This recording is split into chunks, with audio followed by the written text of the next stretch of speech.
नमस्कार, राधे राधे, जय श्री कृष्णा। कैसे हैं आप सभी लोग? चलिए, आज की जो आपकी क्लास होने जा रही है, आज हम जानेंगे एमपीपीएससी के बारे में। अभी हाल फिलहाल इसकी प्रारंभिक परीक्षा हुई है। उसके आधार पर जो आपका ये फाउंडेशन बैच है कि जो आपकी आगामी परीक्षा होंगी उसमें किस किस प्रकार से हमसे प्रश्न पूछे जाने हैं, क्या क्या प्रश्न पूछे जाने हैं, डिटेल में चर्चा करेंगे। तो एक बार जितने भी लोग हैं सभी कमेंट करके बताना कि जी हाँ, क्या आपको आवाज प्रॉपर तरीके से आ रही है, क्या मैं दिख रहा हूं, क्या बोर्ड दिख रहा है, क्या पीछे लिखा हुआ सब कुछ आपको दिखाई दे रहा है। एक बार कमेंट करके आप बताएंगे ताकि मुझे भी पता चले यहाँ से। एक बार वॉइस के बारे में बताना कि क्या आवाज आपको प्रॉपर तरीके से आ रही है या फिर उसमें कुछ बाधाओं का सामना आपको करना पड़ रहा है। तो आज की जो क्लास होने जा रही है काफी शानदार रहेगी, काफी जानदार रहेगी। आज हम जानेंगे कि हिंदी की अहमियत क्या है, कि हिंदी अपनी जो एमपीपीएससी की परीक्षा है उसमें क्या उसका महत्वपूर्ण है, क्या उसका योगदान है, किस किस प्रकार से प्रश्न हमसे पूछे जाने हैं, चाहे मैं प्री की बात करूं या फिर मेंस की बात करी जाए, दोनों स्तर पर हम देखेंगे। अभी फाउंडेशन है तो बिल्कुल बेसिक से चीजें चलेंगी, बिल्कुल स्टार्टिंग से। तो किसी भी बच्चे को अगर हिंदी बिल्कुल भी समझ में नहीं आती है उनके लिए ये बैच रामबाण सिद्ध होने वाला है। तो आइएगा शुरू करते हैं। चलिए, अब सबसे पहले हम जानते हैं कि हमको पढ़ना क्या है, क्या क्या हमको पढ़ना है एमपीपीएससी के अंदर, ताकि हम सफलता तक पहुंच सके। आगे जो हिंदी में प्री का सिलेबस है उसको 3 कैटेगरी में हम डिवाइड कर सकते हैं। पहली कैटेगरी के बारे में मैं कहूंगा कि जो पहली कैटेगरी है आपकी उसको आप गद्यांश कह सकते हैं। क्या कह सकते हैं? गद्यांश। अच्छा, हेलो सर, अच्छा वॉइस क्लास, फिर हेलो सर क्या हुआ? अच्छा वॉइस कम है बहुत। अच्छा वॉइस कम है क्या बहुत? एक बार कमेंट करके बताना क्या वॉइस कम है क्या। आप एक बार ना अपने फोन से भी वॉल्यूम अप करके देखिएगा, शायद ठीक हो जाए। अच्छा वॉइस अप करिए। Yes sir, yes sir. चलिए जी हाँ बिल्कुल, बहुत स्वागत है आपका। जी पूनम जी हमारे साथ हैं, शिवानी जी हमारे साथ हैं, सभी का बहुत बहुत अभिनंदन, सभी का बहुत बहुत स्वागत। अंकित जी हमारे साथ जुड़ चुके हैं। मध्य प्रदेश से कौन कौन है? हाँ ये बहुत महत्वपूर्ण आपने सवाल पूछा, मध्य प्रदेश से कौन कौन है एक बार कमेंट करके भी बताइएगा। देखो हिंदी का जो सिलेबस है ना उसको हम 3 कैटेगरी में डिवाइड कर सकते हैं। अभी हाल फिलहाल परीक्षा आयोजित हुई है, देखिएगा वहां पर ना आपके 4 गद्यांश आने हैं। कितने हैं? 4 गद्यांश थे। 4 गद्यांश से कुल मिलाकर 20 प्रश्न आपके थे। कितने थे? 20 प्रश्न। तो मैं कह सकता हूं कि गद्यांश को हम छोड़ नहीं सकते। गद्यांश से 20 प्रश्न आने हैं। गद्यांश को किस प्रकार से पढ़ा जाता है, किस प्रकार से वहां पर प्रश्नों को हल किया जाता है, गद्यांश को पढ़ने की सही कूटनीति क्या है, सही तरीका क्या है। क्या हम पहले गद्यांश को पढ़ें फिर उसके बाद प्रश्नों को पढ़ा जाए, या फिर पहले प्रश्नों को पढ़ने के बाद गद्यांश की तरफ जाया जाए? किस प्रकार से उसको पढ़ा जाता है, किस प्रकार से प्रश्न सॉल्व किए जाते हैं, इन सभी विषयों पर चर्चा करेंगे। अच्छा, तो मैं कहूं कि लगभग लगभग 50% का जो हिस्सा है वह गद्यांश कवर करते हैं। क्या करते हैं? वह गद्यांश कवर करते हैं। आगे आएगा अगर मैं इस वाले हिस्से की बात करूं जो कि लगभग आपका है 30 से 35% का हिस्सा। कितना है? 30 से 35% का जो हिस्सा है आपका, इसमें आपकी व्याकरण पूछी जाती है। क्या पूछी जाती है? व्याकरण। स्वर क्या होते हैं, व्यंजन क्या होते हैं, संधि समास, इनसे ना बेसिक प्रश्न बन सकते हैं। कितने, कैसे, किस प्रकार के बेसिक। या फिर कई कई बार देखा गया है कि गद्यांश में वह किसी शब्द को उठाता है और पूछता है इसका अर्थ क्या है, इसका पर्यायवाची बताइए, इसका विलोम शब्द बताइए। अच्छा, और अगर इसकी बात करें तो ये वाला हिस्सा आता है आपके शब्द शक्ति के अंतर्गत। किसके अंतर्गत? शब्द शक्ति के अंतर्गत। कि शब्द पर आपकी किस प्रकार की कमांड है। मुहावरे, लोकोक्तियां, कहावत, विलोम शब्द, पर्यायवाची शब्द, तत्सम, तद्भव, इन सभी पर हम विस्तृत चर्चा करेंगे। अच्छा जी, एक बार कमेंट करके सभी लोग बताएंगे कि कौन कौन। अच्छा वॉइस बहुत कम आ रही है। क्या वॉइस बहुत कम है? एक बार मैं भी यहां से चेक करता हूं कि क्या वाकई में वॉइस सबसे कम है क्या। एक बार आप भी बता सकते हैं, ठीक है ना। एक बार आप भी बताएंगे कि अच्छा वॉइस, एक बार आप भी वॉल्यूम अप करेंगे। चलिए जी, चलिए तो शुरू करें। देखिएगा जो आज का जो अपना टॉपिक है ना, आज हम डिटेल में चर्चा करेंगे स्वर के बारे में। किसके बारे में? स्वर। स्वर किसका हिस्सा है? स्वर है आपके वर्णमाला का हिस्सा। किसका हिस्सा है स्वर? स्वर हिस्सा है आपके वर्णमाला का। किसका हिस्सा है? वर्णमाला। तो आज हम क्या पढ़ने जा रहे हैं? आज हम पढ़ने जा रहे हैं वर्णमाला। क्या पढ़ने जा रहे हैं? वर्णमाला। अच्छा जी, देखिएगा वर्ण तो सभी को पता है ना कि वर्ण की आवश्यकता क्यों पड़ी, वर्ण का प्रयोग ही क्यों किया जाता है, हर एक चीज पर चर्चा करेंगे। आगे आएगा। चलिए, तो सबसे पहला जो टॉपिक है अपना वो है वर्ण। कि वर्ण किसको कहा जाता है, इसकी आवश्यकता ही क्यों पड़ी, हर एक बिंदु पर हम चर्चा करेंगे।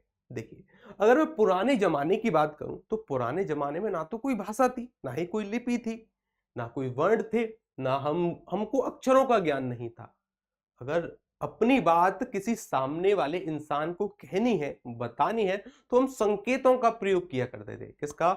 संकेतों का। जैसे हमारे सामने अभी विकास जी हैं, तो विकास जी को अगर भूख लगी है तो विकास जी क्या करेंगे कि मुझको खाना चाहिए। क्या चाहिए? खाना। अब तो मैं बोलकर बता रहा हूं आपको, लेकिन पुराने समय में कोई वर्ण नहीं थे, कोई लिपि नहीं थी, ना कोई भाषा थी, ना कोई बोली थी, तो इशारों के माध्यम से, संकेतों के माध्यम से अपनी भाषा का आदान प्रदान किया जाता था। अच्छा, लेकिन एक दिन विकास जी को लगा कि जो मेरा ज्ञान है वह मेरी आने वाली पीढ़ी तक कैसे पहुंचेगा। उनके दिमाग में एक प्रश्न उठा, तो तब ना उन्होंने कुछ संकेत बनाए। क्या बनाए? कुछ चिन्ह बनाए। क्या बनाए? कुछ चिन्ह। और उन्हीं चिन्हों को बाद में क्या कह दिया गया? उन्हीं चिन्हों को वर्ण कह दिया गया। क्या कह दिया गया? वर्ण। तो वर्ण समझ में आ गया, वर्ण की आवश्यकता क्यों पड़ी, वर्ण क्यों प्रयोग किए जाते हैं। अच्छा जी, अगर मैं बात करी जाए वर्णमाला, किसकी बात करें हम? वर्णमाला की, तो देखो बस यहां पर ना माला शब्द ऐड हुआ है। क्या हुआ है? माला। अर्थात मैं कह सकता हूं कि वर्णों के एक व्यवस्थित समूह को क्या कहते हैं? वर्णमाला कहते हैं। क्या कहते हैं? वर्णमाला कहते हैं। अच्छा जी, अब देखो यहां पर एक आपके एमपीपीएससी प्री का ये प्रश्न है। किसका है? प्री का प्रश्न है। प्री में ये प्रश्न पूछा भी जा चुका है, ध्यान याद रखिएगा। अगर आपसे कहा जाए कि किसी भी भाषा की सबसे छोटी इकाई क्या होती है, तब हमारा उत्तर होता है कि वर्ण होती है। क्या होती है? वर्ण। लेकिन कई कई लोग इसको ध्वनि भी कह देते हैं। क्या कह देते हैं? ध्वनि। इन दोनों में भी छोटा सा अंतर होता है, अभी जानेंगे आगे। अब इस ध्वनि से जो बड़ी इकाई होगी, उस इकाई को कहा जाएगा अक्षर। क्या कहा जाएगा? उसको कहेंगे अक्षर। और इसी अक्षर को, या फिर मैं कह सकता हूं कई कई सारे अक्षर को मिलाने से क्या बनता है? एक शब्द बनता है। क्या बनता है?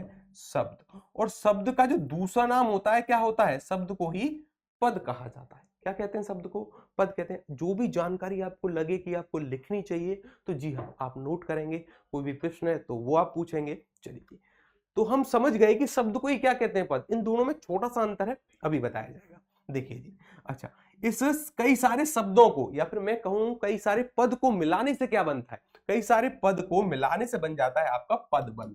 क्या बन जाता है? पदबंध। और कई सारे पदबंध को मिलाने से बन जाता है आपका उपवाक्य। क्या बन जाता है? अभी एक एक चीज को देखेंगे डिटेल में, घबराने की जरूरत नहीं है।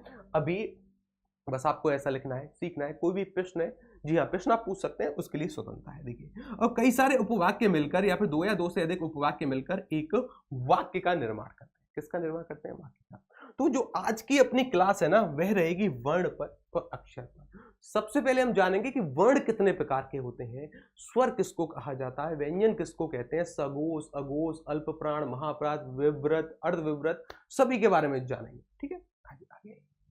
अच्छा, मैं आपसे बताने की कोशिश कर रहा था कि वर्ण और ध्वनि में अंतर क्या होता है। किसमें? वर्ण और ध्वनि में अंतर क्या होता है, यहां पर ध्यान देना है आपको। देखिए, मैंने लिखा है यहां पर वर्ण। क्या लिखा? वर्ण। छोटा सा अंतर है, लेकिन परीक्षा में यहां से प्रश्न बन जाता है। क्या अंतर है? अगर वर्ण की मैं बात करूं तो भाषा की सबसे छोटी लिखित इकाई है। कैसी इकाई है? लिखित इकाई है।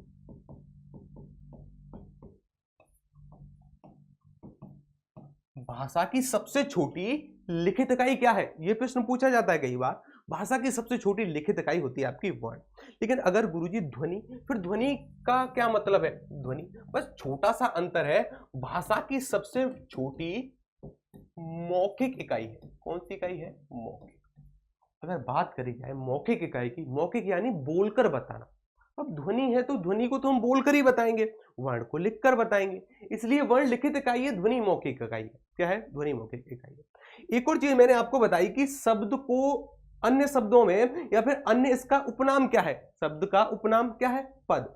अब इसको जरा आपको यहां देखना है। देखिएगा, मैंने यहां लिखा शब्द। क्या लिखा मैंने? शब्द। अब ध्यान रखना, शब्द मैंने लिखा, मैंने एक शब्द लिख दिया राम। राम क्या है? एक शब्द है, इसका कोई सार्थक अर्थ है। शब्द किसको कहते हैं? जिस किसी का भी सार्थक अपना अर्थ होता है उसको शब्द कहते हैं। लेकिन गुरुजी फिर पद क्या होता है? ये भी तो प्रश्न है, और यहां से प्रश्न पूछा गया है एमपीपीएससी में। अब ध्यान रखना, जैसे मैंने लिखा राम घर जाता है। अब यहां पर आपको थोड़ा ध्यान देना है, ऊपर शब्द है, शब्द क्या है, राम। अब उसी शब्द का प्रयोग मैंने कहां किया, उसी शब्द का प्रयोग मैंने वाक्य में किया। किसमें किया, वाक्य में। अब ये शब्द ना कहलाकर पद कहलाएगा। क्या कहलाएगा, अब इसको कहोगे आप पद, और अगर ये स्वतंत्र रूप से लिखा गया है तब इसको क्या कहेंगे, शब्द कहेंगे। बस छोटा सा अंतर है, लेकिन यहां से प्रश्न पूछे जाते हैं। ठीक है, आगे आते हैं। चलिए, ये चीज क्लियर हो गई। अगर अभी भी किसी बच्चे को डाउट है तो जी हाँ बिल्कुल आप पूछ सकते हैं कमेंट में। चलिए आगे आते हैं, आगे चलते हैं जी। चलिए, अब ये है आपकी परिभाषा की वर्ण किसको कहते हैं। हालांकि हम समझ चुके हैं कि भाषा की सबसे छोटी, अच्छा कमेंट देखो सर जी, हाँ जी भाई बिल्कुल कमेंट देख रहे हैं, कमेंट देखो सर, हाँ जी भाई बिल्कुल, दीपांशु जी कमेंट में देख रहा हूँ सर, आप तो आके सुपर फास्ट ट्रेन अच्छा चलिए बिल्कुल सर सिलेबस बताओ पहले। अच्छा सिलेबस बताएं पहले। अच्छा देखिएगा, सिलेबस के बारे में मैंने आपको बताया, तो सिलेबस के बारे में मैंने आपको जानकारी दी। देखिएगा यहाँ पर सिलेबस ना आपको 3 कैटेगरी में डिवाइड किया गया है। किसमें, 3 कैटेगरी में। अगर प्री की हम बात करें, किसकी, प्री की, क्योंकि ये फाउंडेशन बैच है। फाउंडेशन बैच में बिल्कुल चीजों को शुरू से लेकर चलेंगे हम। देखिएगा, अगर सिलेबस की बात करी जाए तो सिलेबस आपका 3 सेक्शन में हम डिवाइड कर सकते हैं। पहला गद्यांश, जिससे 4 गद्यांश आपके पूछे जाएंगे, और 4 गद्यांश से 5-5 प्रश्न होते हैं, अर्थात हम 20 प्रश्न मान सकते हैं। 20 प्रश्न आपसे गद्यांश से पूछे जाने हैं। अगर बात करी जाए 30 से 35% हिस्से की, तो वो व्याकरण वाला हिस्सा होता है, जहां पर हमसे डायरेक्ट व्याकरण के प्रश्न पूछे जाते हैं, स्वरों से प्रश्न पूछे जा सकते हैं। अच्छा मानकर चलिए गद्यांश से भी ना कुछ व्याकरण के प्रश्न पूछे जा सकते हैं। कैसे, गद्यांश से, जैसे कोई गद्यांश में एक शब्द दिया गया है, बताइए इस शब्द का समासिक विग्रह क्या होगा, बताइए इसमें कौन सी संधि प्रयोग है, इस प्रकार के प्रश्न पूछे जा सकते हैं। और जो तीसरा सेक्शन होता है वो होता है आपका शब्द शक्ति से रिलेटेड। जैसे कोई आपसे मुहावरा पूछ लेगा, कोई आपसे कहावत पूछ लेगा। अभी अगर प्री की बात करी जाए ना, अभी जो हाल फिलहाल परीक्षा आयोजित हुई है, व्याकरण की बात करें तो वहां पर विराम चिन्हों से कई प्रकार के प्रश्न थे, और अगर शब्द शक्ति से बात करी जाए तो मुहावरों से प्रश्न से, कहावत प्रश्न पूछे गए थे, तत्सम तद्भव से भी प्रश्न पूछे गए थे। ठीक है, ये चीज क्लियर हुई। अच्छा, तो आज हम क्या पढ़ रहे हैं, आज हम पढ़ रहे हैं वर्ण। क्या पढ़ रहे हैं, वर्ण। आगे आइए हमारे साथ, चलिए आगे चलते हैं। देखिएगा, तो ये है आपका वर्ण। ये क्या है, ये है आपका वर्ण। वर्ण किसी भी भाषा की सबसे छोटी इकाई होती है, ये हम जान चुके हैं। और ध्वनि क्या होती है, ध्वनि भी भाषा की सबसे छोटी इकाई होती है, लेकिन अंतर हम समझ चुके हैं अब कि ध्वनि कहा जाता है भाषा की सबसे छोटी मौखिक इकाई को, और वर्ण कहा जाता है भाषा की सबसे छोटी लिखित इकाई को। ये हम सीख गए। आगे आइएगा, चलिए। अच्छा जी, अगर छोटे शब्दों में और इसको डिफाइन किया जाए तो मैं कह सकता हूं कि वर्ण सबसे छोटी इकाई है। सबसे छोटी मतलब इसका और मैं विखंडन नहीं कर सकता, इसका और खंडन नहीं कर सकता। अब इस चिन्ह को क्या कहेंगे जो नीचे लगा है, इस चिन्ह को कहा जाता है हलंत। क्या कहा जाता है, हलंत। ये सूचित करता है कि इस वर्ण में स्वर विद्यमान नहीं है। अब आगे हम चर्चा करेंगे इसके बारे में, देखिएगा। अब इसका इससे ज्यादा विखंडन में और नहीं कर सकता। अगर मैं बात करूं इसकी, अगर मैंने ये लिखा का, तो हम सभी जानते हैं कि प्रत्येक व्यंजन का उच्चारण किसकी सहायता से होता है। थोड़ी बहुत बेसिक नॉलेज आपको होगी, अगर नहीं है कोई बात नहीं, मैं वो भी बताऊंगा। देखिए, अगर प्रत्येक व्यंजन का उच्चारण किसकी सहायता से होता है, स्वर की सहायता से होता है। अगर इसका मैं विखंडन करता हूं तो मुझको मिलता है का जमा आ। क्या मिलता है, का जमा आ। अब इसको मैं क्या कहूंगा, इसको कहूंगा वर्ण। क्या कहूंगा, वर्ण, क्योंकि इसका मैं अब और विखंडन नहीं कर सकता। तो फिर इसको क्या कहूंगा, इसको कहूंगा मैं अक्षर। इसको क्या कहूंगा, अक्षर। क्यों, क्योंकि इसका उच्चारण किया जा सकता है। अब बोल सकते हो इसको का, क्या बोल सकते हो का, और इसका विखंडन भी हम कर सकते हैं, लेकिन ना तो इसका उच्चारण किया जाएगा और ना ही इसका और विखंडन हम कर सकते हैं। और इसी बात का फायदा उठाया था यूपीटीसीएस में। देखो वहां पर भी यहां से प्रश्न बने थे। कैसे, देखते हैं। वहां पर पूछा गया था आपसे, वहां पर एक प्रश्न बना था कि क्या वर्ण का उच्चारण हो सकता है, क्या हम वर्ण को बोल सकते हैं, क्या वर्ण का हम उच्चारण कर सकते हैं। तो नहीं, क्या, तो वर्ण को हम बोल नहीं सकते, अक्षर का उच्चारण होता है। और यहां से कई बार प्रश्न बनते हैं, सर प्लीज पहले बैच के बारे में डिस्कस करिए, हिस्ट्री की क्लास कौन से टीचर लेंगे। अच्छा जी, तो आपको हिस्ट्री की क्लास के बारे में जानना है, वो भी हिंदी की क्लास में।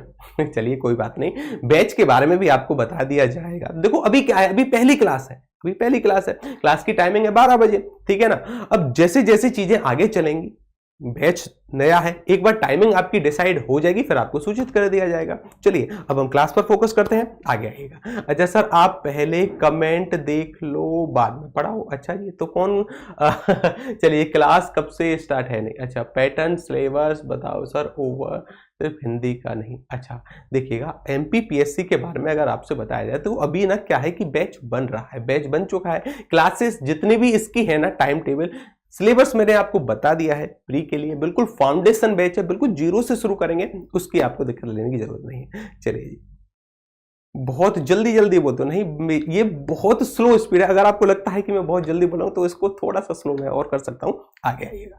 चलिए तो आप समझ गए कि वर्ड किसको कहते हैं, वर्ड का उच्चारण नहीं हो सकता, वर्ड का और विखंडन नहीं हो सकता। आगे आइएगा, आगे चलें, आगे जाइएगा, आगे चलते हैं। अब देखिएगा अब अक्षर किसको कहा जाता है, और यहां से भी प्रश्न आपके पूछे जाते हैं। अभी अभी मैंने आपको कहा कि अगर मैं ये लिखता हूं, ये क्या है, ये एक अक्षर है। अब मैंने इसको अक्षर क्यों कहा, क्योंकि मैं इसका उच्चारण कर सकता हूं। क्या कर सकता हूं, मैं इसका उच्चारण कर सकता हूं, मैं बोल सकता हूं अपने मुंह से, मैं बोल सकता हूं क, मैं बोल सकता हूं ख, मैं बोल सकता हूं ग।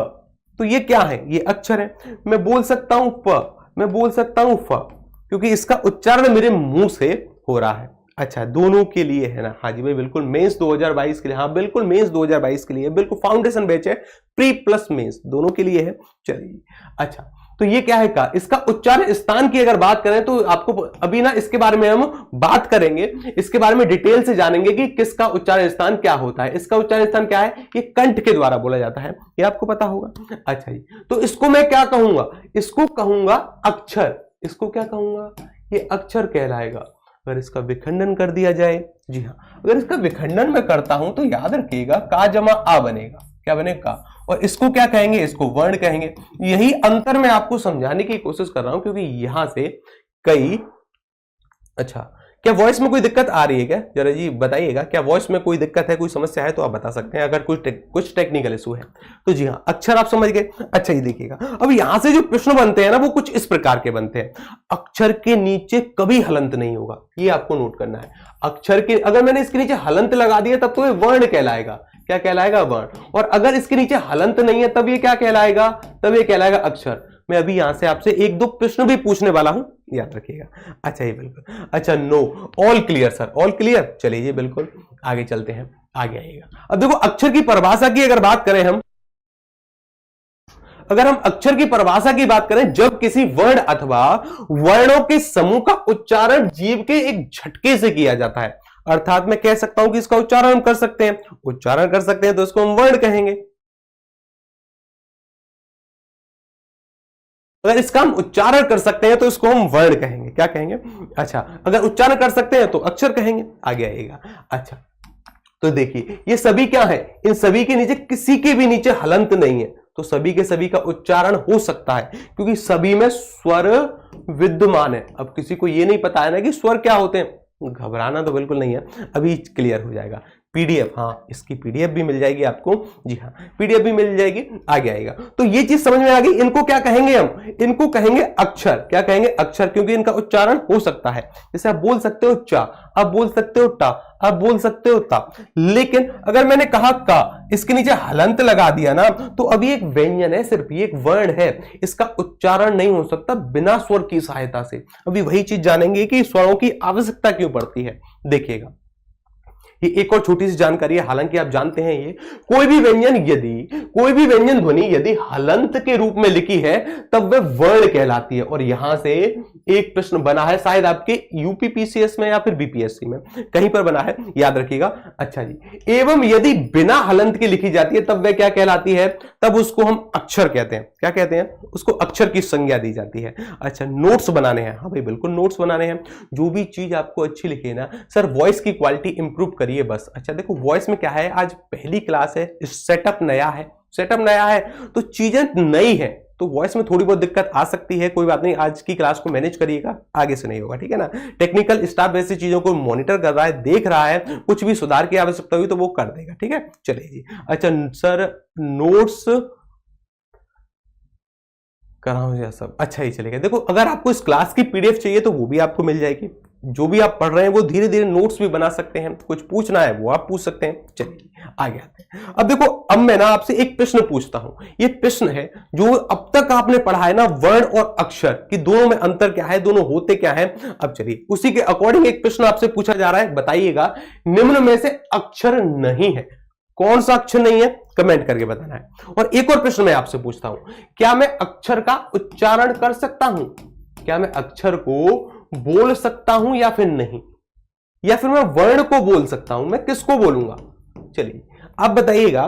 चलिए ये प्रश्न आपके सामने है। अच्छा, डी उत्तर आ रहा है आपका। चलिए शर्मा जी कह रहे हैं डी उत्तर, और मन्नत जी हमारे साथ हैं, दीपांशु जी हैं, नेहा जी का उत्तर आ गया है डी। सर जो पढ़ रहे हैं उसकी पूरा पीडीएफ मिलेगा। हाँ, जो भी आप पढ़ रहे हो, जो भी मैं लिख रहा हूं ना, बिल्कुल आपको एज इट इज पीडीएफ मिल जाएगी। चलिए वॉइस क्लियर है सर, अच्छा वॉइस क्लियर है, तब तो सब कुछ ठीक है। आगे आइएगा, देखिए मैं इसको बोल सकता हूं, ये क्या है, एक प्रकार का स्वर है, इसका उच्चारण हो सकता है। और हम सभी जानते हैं कि जिसके नीचे हलंत होता है उसका उच्चारण नहीं होता, क्योंकि इसमें स्वर नहीं है। स्वर नहीं है तो ये वर्ण कहलाएगा, मात्र क्या कहलाएगा, वर्ण।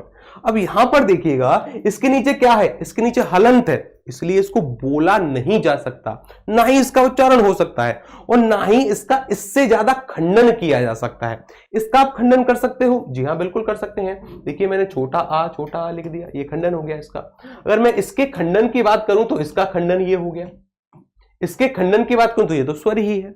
चलिए आगे चले, तो इस प्रश्न का जो उत्तर होगा क्या हो जाएगा, विकल्प नंबर डी इस प्रश्न का सटीक उत्तर है। बाकी सभी का सही है जी, हमें बिल्कुल अश्विन जी का उत्तर बिल्कुल सही आ गया। बाकी सभी का, जिन भी बच्चों ने डी उत्तर दिया है ना, आपका बिल्कुल सही है, आप चीजें सीख रहे हैं। आगे आएगा, अब चलिए जानते हैं हम कि वर्ण के भेद क्या होते हैं, वर्ण हम कितने प्रकार से पढ़ेंगे, कौन कौन से प्रकार इसके हो सकते हैं, और हमारी परीक्षा के लिए क्या क्या प्रश्न उपयोगी हो सकते हैं। देखिएगा, हम सभी जानते हैं, बचपन की यादें आपको ताजा होंगी थोड़ी बहुत। चलिए, तो वर्ण के कितने प्रकार होते हैं, वर्ण के प्रकार होते हैं दो। कितने प्रकार होते हैं, दो। हम जानते हैं, एक को कहते हैं स्वर, एक को कहते हैं व्यंजन।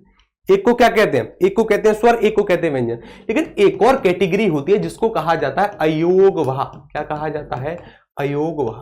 अब देखो, ना तो ये स्वर है ना ये व्यंजन है, इसलिए इनको एक अलग कैटेगरी दे दी गई अयोगवाह की। लेकिन अभी इसको मान्यता नहीं मिली है, जैसे स्वर है ना, व्यंजन है, इसलिए अभी तक इसको मान्यता नहीं है। इसलिए हम क्या पढ़ेंगे, व्यंजन। वर्ण कितने प्रकार के होते हैं, अभी हम पढ़ेंगे वर्ण मात्र दो प्रकार के, स्वर और व्यंजन। अयोगवाह को हम स्वर और व्यंजन के बाद में डिस्कस करेंगे, इसको भी देखा जाएगा कि अयोगवाह क्या होते हैं, ठीक है ना। अच्छा जी, इंटेलिजेंट हो सर, ये वीडियो हम बाद में भी डाउनलोड कर सकते हैं। हाँ भाई, जी हाँ, आप बाद में भी देख सकते हैं, बाद में भी आप देख सकते हैं, चलेगा। आगे चलें। अच्छा जी, अब सबसे पहली जो बात होगी ना, हमारी बात होगी आज की क्लास में स्वर को लेकर। स्वर को लेकर कई सारे प्रश्न बनते हैं आपकी क्लास, आपकी परीक्षा में। जैसे स्वर कितने प्रकार के होते हैं, संस्कृत में स्वर कितने होते हैं, अपभ्रंश में स्वर कितने हैं, पाली में स्वर कितने हैं, कि शिथिल स्वर कौन से हैं, कठोर स्वर किनको कहा जाता है, इन सभी टॉपिकों पर आज चर्चा होगी। चलिए अब देखते हैं स्वर। स्वर की अगर बात करी जाए तो स्वर में हमने बचपन से पढ़ रखा है जिसका उच्चारण स्वतंत्रता से होता हो। किस प्रकार से होता हो, जिसका उच्चारण स्वतंत्रता से होता हो, बिना किसी रुकावट के। जैसे आप बोलकर देखेंगे, आप बोलकर देखेंगे आ, तो एकदम झटके से मैंने बोला आ, तो इसका उच्चारण स्वतंत्रता से हो गया। अच्छा जी, एक मैंने बोला बड़ा आ, एक बोला मैंने छोटी ई, बड़ी ई, छोटा ऊ, बड़ा ऊ, रैस से ऋषि, छोटी अय, बड़ी अय, छोटा ऊ, बड़ा औ। कुछ बचपन की यादें ताजा हो रही हैं। जी हाँ, बचपन में इसी प्रकार हम पढ़ते थे। ये क्या है, स्वर की संख्या हिंदी वर्णमाला में कितनी है, 11 है। अभी इनको भी ना अलग अलग कैटेगरी से पढ़ा जाता है कि किस स्वर का उच्चारण कौन सा है, किस स्थान से बोले जाते हैं, शिथिल स्वर कौन से होते हैं, सजातीय स्वर कौन से होते हैं, जब दो स्वरों को मिला दिया जाता है तब क्या बनता है, हर एक चीज को देखेंगे, आगे आएगा। अभी के लिए आप ये जानो कि स्वर की संख्या कितनी है, 11 स्वर आपके सामने लिखे हुए हैं। अब एक एक करके सभी को पढ़ते हैं, आगे आएगा। आगे चलते हैं जी, देखिएगा, यह है स्वर की परिभाषा कि स्वर कहते किसको हैं। जब किसी ध्वनि का उच्चारण करने पर हमारे फेफड़ों से उठी हुई वायु हमारे मुख में आकर बिना किसी रुकावट, व्यवधान, बाधा या संघर्ष के मुख से बाहर निकल जाती है, वह ध्वनि क्या कहलाती है? ये भी ध्वनि है, याद रखिएगा। वह क्या कहलाती है? उसको हम कहते हैं स्वर। क्या कहते हैं? स्वर कहते हैं, याद रखिएगा। अब देखो, मैंने ध्वनि शब्द का प्रयोग क्यों किया? क्योंकि ध्वनि कैसी है? मौखिक है, बोलकर बताई जाती है। अगर मैं इसको लिख दूंगा तब ये क्या क्या कहलाएगी? लिखित वाली कहलाएगी आपकी वर्ण। क्या कहलाएगी? वर्ण कहलाएगी। आगे चलते हैं, आगे आएगा। देखिए, हिंदी वर्णमाला में 11 ध्वनियां स्वर के अंतर्गत शामिल करी गई हैं। कितनी करी गई हैं? सर मेंस दोनों के लिए है, मेंस के लिए पढ़ रहे हैं, पर सीसेट में हो जाएगा, साथ में प्री भी बता रहे हैं सर। हाँ जी भाई, 11 स्वर होते हैं। जी हाँ भाई, बिल्कुल 11 स्वर होते हैं। ये जो बैच है ना, ये फाउंडेशन बैच है। फाउंडेशन का अर्थ ही यही होता है, बिल्कुल जीरो से चीजें शुरू करी जाएंगी और आपको शिखर तक लेकर जाया जाएगा। चलिए शुरू करें, आगे आएगा। देखिए, ये क्या है? ये है अपने स्वर जो हमने बचपन में पढ़े हैं। हमारे जो शिक्षक हुआ करते थे, मार मार कर हमको स्वर याद कराएं कि इस प्रकार लिखिए, उस प्रकार लिखिए। याद करिए वो समय जब हम गलती किया करते थे। अच्छा, वॉइस प्रॉब्लम है क्या? देखो, ये क्या है ना, सेटअप नया है, सेटअप नया है तो चीजें नई है, नई चीजें हैं तो थोड़ी बहुत तो दिक्कत आती है, लेकिन हाँ, रेगुलर बेसिस पर नहीं आएगी। कल से ये सब चीजें ठीक हो जाएंगी, ठीक है ना। आगे आएगा, आगे चलते हैं। अब देखते हैं हमारी हिंदी भाषा का विकास। अब देखो, हाँ, ये टॉपिक यहां से एमपीपीएससी में एक बार प्रश्न बना है, थोड़ा सा ध्यान देंगे, थोड़ा सा सीखेंगे। अगर मैं हिंदी की बात करूं तो हिंदी में अब ये चीज यहां पर इसलिए इंपॉर्टेंट होती है कि संस्कृत में भी स्वर पूछे जाते हैं, पाली में भी पूछे जाते हैं, प्राकृत में भी पूछे जाते हैं, अपभ्रंश में भी, और हिंदी में तो हम जानते हैं हर एक में पूछे जाते हैं। देखिएगा, हम जानते हैं कि हिंदी में तो स्वर होते हैं 11, और हिंदी का निर्माण किससे हुआ है, या फिर हिंदी की आदि जननी की मैं बात करूं तो हिंदी की आदि जननी कौन सी है? संस्कृत को माना जाता है। अब संस्कृत डायरेक्ट संस्कृत से हिंदी बन गई? नहीं, ऐसा तो नहीं है। संस्कृत को बोलते हम चले गए, फिर उसमें कुछ परिवर्तन हुए, फिर उसमें कुछ परिवर्तन हुए। ये इस परिवर्तित रूप को आज हम क्या कह देते हैं? आज हम हिंदी कह देते हैं। और आजकल तो अगर वर्तमान समय की बात करी जाए, आजकल तो हिंदी है ही नहीं, आजकल इंग्लिश उसमें मिक्स हो गई है। अब इंग्लिश हो गई है, क्या हो गई है? अब इंग्लिश हो गई है। कोई बात नहीं, चलिए जानते हैं। अब देखो, संस्कृत के बाद की जो भाषा आई थी उसका नाम था पाली। क्या नाम था? पाली। और जो पाली के बाद की भाषा थी उसका नाम था प्राकृत्य। क्या नाम था? प्राकृत्य। और प्राकृत्य के बाद की जो भाषा है उसका नाम है अपभ्रंश। अपभ्रंश की एक छोटी बहन भी कही जाती है जिसका नाम होता है अवहट्ट। उसके बारे में हम डिटेल में चर्चा करेंगे जब मैं हिंदी का विकास आपको पढ़ाऊंगा, ठीक है ना। अभी हम वर्ण पढ़ रहे हैं, चलिए। तो अब अपभ्रंश के बाद जो आती है ना, वो आती है आपकी हिंदी। क्या आती है? हिंदी आती है। चलिए अब जानते हैं इन सभी के बारे में। अब देखिए, अगर संस्कृत की बात करी जाए तो यहां से यूपीपीएससी और बीपीएससी में अक्सर एक प्रश्न आता है। क्या आता है? देखते हैं कि संस्कृत भाषा में मूलतः स्वरों की संख्या कितनी है और कुल स्वरों की संख्या कितनी है। 2 प्रश्न बनते हैं यहां से। चलिए, अच्छा, स्वरों का तो समान उच्चारण किया जा सकता है। हाँ जी, बिल्कुल जितेंद्र जी, जी हाँ, बिल्कुल किया जा सकता है। आगे आते हैं। देखिए, संस्कृत भाषा में जो मूलतः स्वरों की संख्या बताई गई है, मूलतः मतलब जो सामान्यतः प्रयोग किए जाते हैं, वो कितने हैं? सामान्यतः प्रयोग किए जाने वालों की संख्या होती है 9। 9 कौन कौन से हैं? ध्यान से देखना। एक है छोटा आ, एक है छोटी ई, एक है छोटा उ, रे ऋषि, ले, ए, ओ, ए, आओ। ये क्या है? ये 9 है आपके मूलतः स्वर। कैसे स्वर है? मूलतः स्वर है। इसके अतिरिक्त 4 और प्रयोग किए जाते हैं। तो कुल संख्या की अगर मैं बात करता हूं तो कुल संख्या हो गई 9 + 4 = 13। कितने स्वर होते हैं कुल संस्कृत में? 13 स्वर होते हैं। कितने होते हैं? 13 स्वर होते हैं। अब देखिएगा, इसको ऐसा करिएगा, ठीक है ना, ऐसा। ये अलग है और ये अलग है, दोनों अलग अलग है। तो कुल संख्या कितनी हो गई? कुल संख्या हो गई आपकी 13। एक बार एक प्रश्न बना था कि हिंदी में ऐसे कौन से स्वर हैं जो पहले संस्कृत में प्रयोग नहीं हुआ करते थे या फिर प्रयोग होते हैं। याद रखिएगा, अगर तुलना करें इसकी वर्तमान हिंदी की, किसकी? वर्तमान हिंदी की, तो वर्तमान हिंदी में कितने स्वर हैं? 11। अब यहां पर कौन कौन से नए हैं या फिर अब हम किनका प्रयोग नहीं करते, तो यहां पर आपको गौर करना है। देखिएगा जरा, एक तो हम इसका प्रयोग नहीं करते। किसका प्रयोग नहीं करते? एक तो हम इसका प्रयोग नहीं करते, एक हम इसका प्रयोग नहीं करते। किसका प्रयोग नहीं करते? एक हम इसका प्रयोग नहीं करते। अच्छा, तो 2 ये हट गए, 13 में से 2 गए। तो अगर 13 में से आप 2 घटाओगे तो मुझसे अच्छी आपकी मैथ होगी, कितने बच जाएंगे? 11। और यही जो 11 संख्या है ये वर्तमान में प्रयोग होती है। किसमें प्रयोग होती है? यही 11 संख्या वर्तमान में प्रयोग होती है। तो वर्तमान में स्वरों की संख्या कितनी है? 11। हिंदी की आदि जननी संस्कृत, संस्कृत में स्वरों की कितनी संख्या मानी गई है? संस्कृत में स्वरों की कुल संख्या मानी गई है 13, मूलतः होते हैं 9। थोड़ा सा और आगे आते हैं। अब देखो, जो संस्कृत के बाद जो भाषा आई थी वो आई थी पाली और प्राकृत। कौन सी आई थी? पाली और प्राकृत। आपने हिस्ट्री पढ़ी, आपने इतिहास पढ़ा होगा। भगवान बुद्ध के सभी उपदेश किस में मिलते हैं? पाली में मिलते हैं, हम जानते हैं। और महावीर जी की अगर बात करी जाए तो वह भाषा हो जाती है प्राकृत। क्या हो जाती है? प्राकृत। अब कई बार ऐसा भी प्रश्न हिंदी में देखने को मिला है कि भगवान बुद्ध के ग्रंथ किस भाषा में लिखे गए हैं? क्या बताओगे? वह भाषा है आपकी पाली। कौन सी है? पाली। और महावीर जी के प्राकृत में। अब इन दोनों भाषाओं में स्वरों की संख्या पूछी जाती है। किसकी? स्वरों की संख्या पूछी जाती है। तो इन दोनों भाषाओं में स्वरों की संख्या कितनी है? 10 है। कितनी है? 10 शामिल करी गई है, याद रखिए। अब वो 10 कौन कौन से हैं? एक है आपका छोटा आ, बड़ा आ, छोटी ई, बड़ी ई, छोटा ऊ, बड़ा ऊ, छोटी ए, बड़ी ए, छोटा ऊ और बड़ा आओ। ये 10 हो गए। अगर वर्तमान हिंदी से इसकी तुलना करते हैं ना, तो एक स्वर आपको यहां पर नहीं मिलेगा, रे ऋषि। ये पाली और प्राकृत में प्रयोग नहीं किया जाता। और इसी बात का फायदा एग्जामिनर उठाता है। वह बार बार प्रश्न पूछता है कि पाली और प्राकृत में निम्नलिखित में से कौन सा स्वर प्रयोग नहीं किया जाता था? नहीं किया जाता था तो कौन सा नहीं किया जाता था? रे से ऋषि इसमें प्रयोग नहीं किया जाता था, याद रखिएगा। बिल्कुल जी हाँ, पाली 10 सर। जी हाँ बिल्कुल, रूबी साहू जी का उत्तर आ गया 10। बाकी सभी बच्चों का उत्तर पाली। जी हाँ भाई, बिल्कुल सटीक उत्तर है आपका। बहुत अच्छा पढ़ा रहे हैं सर आप मेंस के। हाँ जी भाई बिल्कुल। देखो, ये प्री प्लस मेंस है। बिल्कुल शुरुआत से मैं ये समझकर चल रहा हूं कि मैं बिल्कुल जीरो से आपको शुरू करूंगा, शिखर तक लेकर जाऊंगा। इसकी जिम्मेदारी मेरी, आगे आएगा। तो ये चीज हो गई।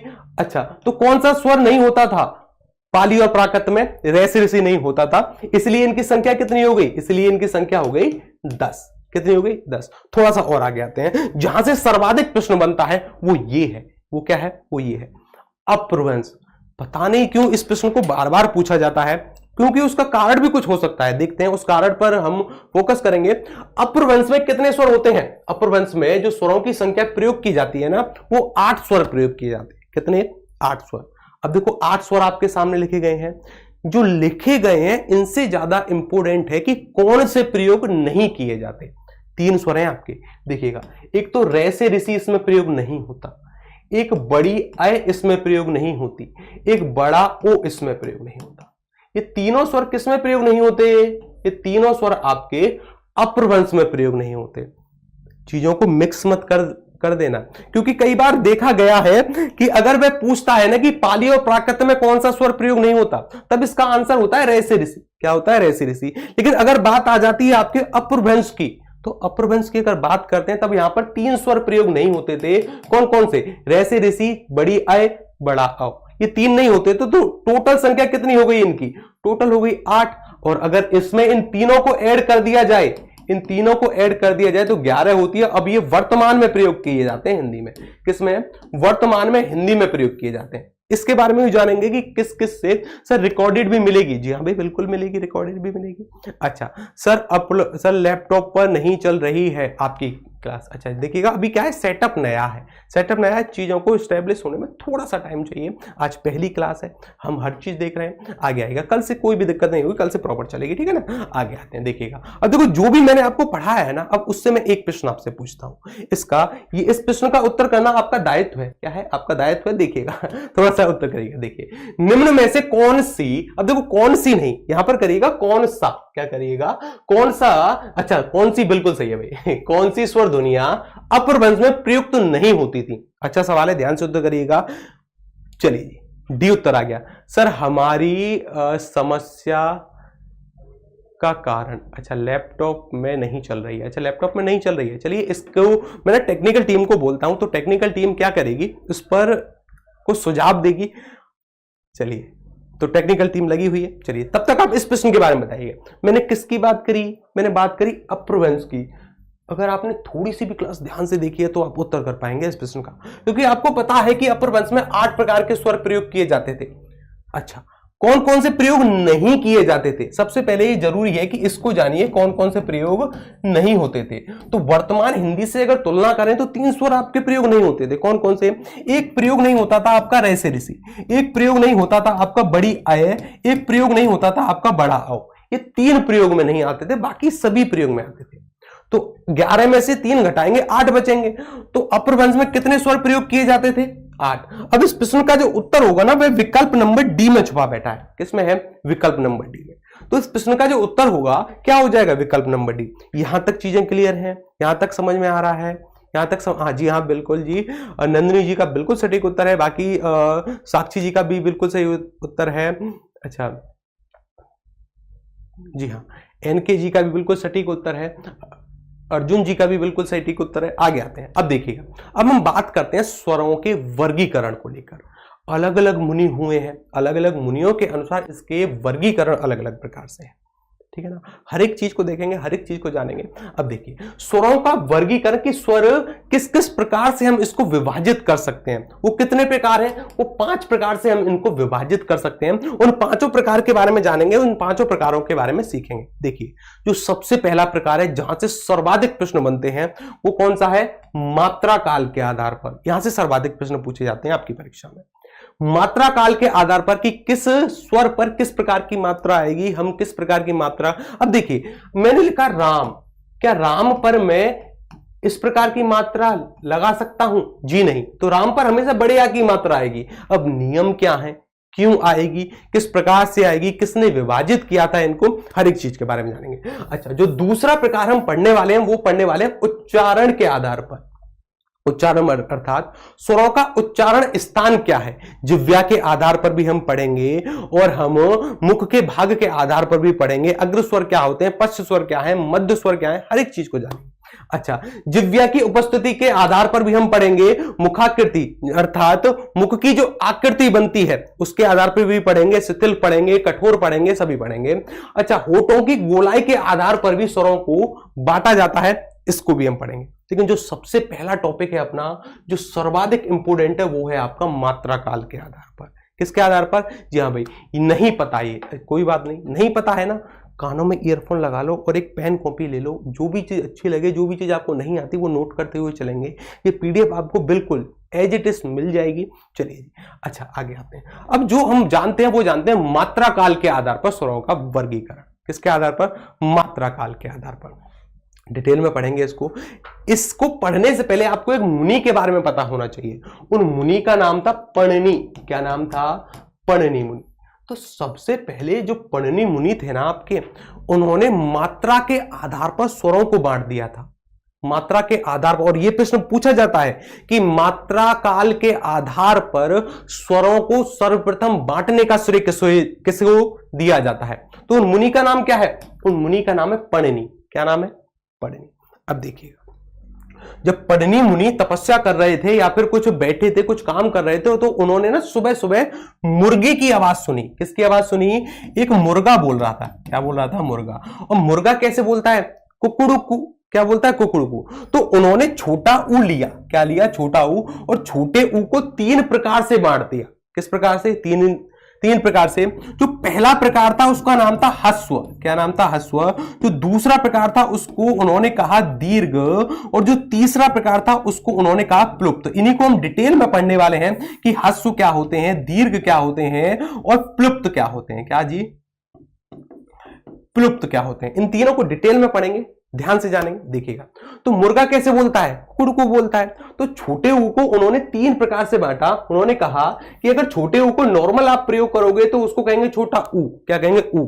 1 मात्रा का समय लगा, इसको हस्व को नाम दे दिया। अगर आप इसमें 2 छोटे ऊ जोड़ दो तो अब इसको प्रयोग करेंगे हम बड़ा ऊ। इसको उन्होंने दीर्घ कह दिया।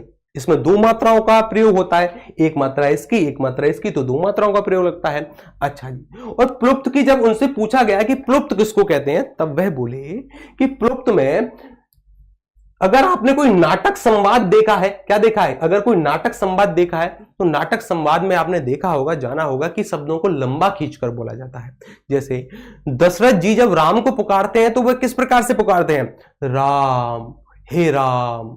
शब्द को लंबा खींचते हैं। तो शब्द को लंबा खींचना ही क्या कहलाता है? प्लुप्त कहलाता है। अब आम बोलचाल की भाषा में तो इसका प्रयोग नहीं होता, नाटक संवादों में भी इसका प्रयोग होता है बस। अच्छा जी, तो अगर आप किसी शब्द को लंबा खींचते हो तो उसको प्लुप्त कह दिया गया। क्या कह दिया गया? प्लुप्त। और प्लुप्त को पहचानने से लेकर एक प्रश्न बना है आपकी परीक्षा में। अच्छा, अगर किसी वर्ण के ऊपर या किसी शब्द के ऊपर, जैसे मैंने लिखा राम, मैंने क्या लिखा, राम। राम के अगर ऊपर में 3 का आंकड़ा बना दूं तो पहचान जाना कि ये प्लुप्त स्वर है, इसको लंबा खींचकर बोलना है। या फिर अगर मैं राम को कुछ इस प्रकार लिखूं, किस प्रकार लिखूं, इस प्रकार, तब समझ जाना कि ये शब्द लंबा खींचकर बोला जाना है, इसको हम प्लुप्त कहेंगे। क्या कहेंगे, प्लुप्त। आम बोलचाल की भाषा में इसका प्रयोग बिल्कुल नहीं होता। दैनिक जीवन की अगर बात करें वहां पर इसका प्रयोग नहीं होता है। इसका प्रयोग कहां पर किया जाता है, इसका प्रयोग किया जाता है आपके नाटक और संवादों में। डी उत्तर है ओम। हाँ बिल्कुल आपने सही कहा, ओम किसने कहा, जी हाँ भाई बिल्कुल। चलिए अच्छा, कोई कुछ पूछ रहा है, सर प्लीज बताइए ना क्या बैच में मेंस 2022 का टारगेट किया जा रहा है। जी हाँ बिल्कुल किया जा रहा है, बिल्कुल किया जा रहा है। चलिए जी आगे आते हैं, आगे चलते हैं। देखो आज तो आपकी पहली क्लास है, क्या है, आज आपकी पहली क्लास है। पहली क्लास को एंजॉय करना, कुछ सुझाव है वो देना। अच्छा जी, कोई भी प्रश्न है तो वो आप पूछते हैं। चलिए, किसी भी स्वर के उच्चारण में लगने वाले समय को क्या कहते हैं, मात्रा। हाँ ये भी यहां से एक बार प्रश्न पूछा गया था कि मात्रा किसको कहा जाता है, मात्रा का शाब्दिक अर्थ क्या होता है, मात्रा किसको कहते हैं। अगर किसी, जैसे मानकर चलो मैंने क्या बोला, मैंने लिखा राम, तो इस राम के उच्चारण में जो समय लगा उसको मैं क्या कहूंगा, उसी को तो मात्रा कहूंगा, क्योंकि यहां पर किसकी मात्रा है, यहां पर बड़े आ की मात्रा है। तो वर्ण के उच्चारण में या शब्द के उच्चारण में लगने वाले समय को क्या कहा जाता है, लगने वाले समय को ही हम मात्रा कहते हैं। ये नोट देकर लिखना कहीं इंपॉर्टेंट में पूछा जाता है, आगे आएगा। अब मात्रा काल की अगर बात करें तो अभी हम पढ़कर आए हैं, मुर्गे की आवाज को सुनकर महर्षि पणिनि ने स्वरों को 3 भागों में बांट दिया था मात्रा काल के आधार पर। कौन कौन से, ह्रस्व, दीर्घ और प्लुप्त, ये हम सीख गए। अब देखिएगा, अब जानते हैं ह्रस्व स्वर के बारे में। किसके बारे में, ह्रस्व स्वर के बारे में, जहां पर एक मात्रा का समय लगता है। अच्छा सर एक बार फिर से बताइए ना। अच्छा आपको कहां पर दिक्कत हुई वो आप अगर मेंशन करते ना तो मुझको आसानी होती कि आपको क्या समझ में नहीं आया। अच्छा अगर आपने ऐसे कहा है ना कि एक बार फिर से बताइए, तो क्या बताइए ये आपने नहीं कहा, क्वेश्चन में बहुत पूछने पर सुनो तब। अच्छा सर मैं 2024 के एग्जाम की तैयारी अभी से कर रही हूँ। जी हाँ बिल्कुल, ये बहुत सही कदम है आपका। और जी हाँ बिल्कुल, ये फाउंडेशन बैच है, बिल्कुल चीजों को शुरू से लेकर चलेंगे। अच्छा एक बच्चे ने कहा था कि सर प्लीज शुरू से बताइए, मतलब प्लीज थोड़ा सा फिर से रिपीट कर दीजिए। देखो अभी तक मैंने सिर्फ आपको ये कहा कि एक महर्षि हुए आपके जिनका नाम है महर्षि पणिनि। क्या नाम है, पणिनि। महर्षि पणिनि जी तपस्या में बैठे हुए थे या फिर सुबह सुबह वे कुछ काम कर रहे थे। तो सुबह सुबह मुर्गे का काम होता है जगाना, पुराने समय में। अब तो मोबाइल है, अलार्म है, वॉचेस है। अच्छा तो उनकी मदद से हम जग जाते हैं, लेकिन पुराने समय में मुर्गे की आवाज को सुनकर जगते थे। मुर्गा बांग देता था, बोलता था कुकड़ुकू। तो एक बार एक मुर्गा बोला कुकड़ुकू, तो महर्षि पणिनि के मन में एक सवाल उठा कि ये जो बोल रहा है ना, इसके आधार पर मैं स्वरों का वर्गीकरण कर सकता हूं। किस प्रकार से, पहले बार में बोलता है कुकड़ू, क्या बोलता है, कू, क्या बोलता है, कू, अर्थात कम समय लेता है। तो उन्होंने छोटा ऊ लिया, उसको एज इट इज मूलावस्था में रखा, उसको कह दिया ह्रस्व स्वर कि इसमें एक मात्रा का समय इसमें एक मात्रा का समय लगता है। अगर बात करी जाए बड़े ऊ की, तो देखिएगा यहां पर उन्होंने 2 छोटे ऊ को लिया और जोड़ दिया। तो अब उन्होंने कहा कि इससे जो बनेगा ना आपका बड़ा ऊ, इसको मैं कहूंगा दीर्घ स्वर, और इसमें 2 मात्राओं का समय लगेगा। प्लुप्त स्वर की बात करें तो इसका प्रयोग नाटक संवाद में किया जाएगा। अच्छा सर इसमें आंसर राइटिंग करनी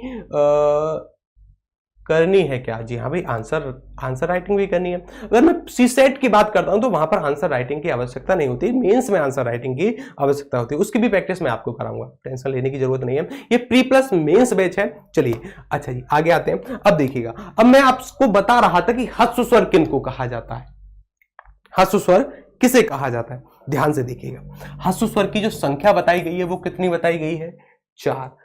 जहां पर जिसके जिन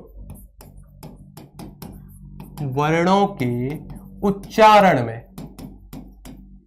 उच्चारण में एक मात्रा का समय लगे। किसका, एक मात्रा का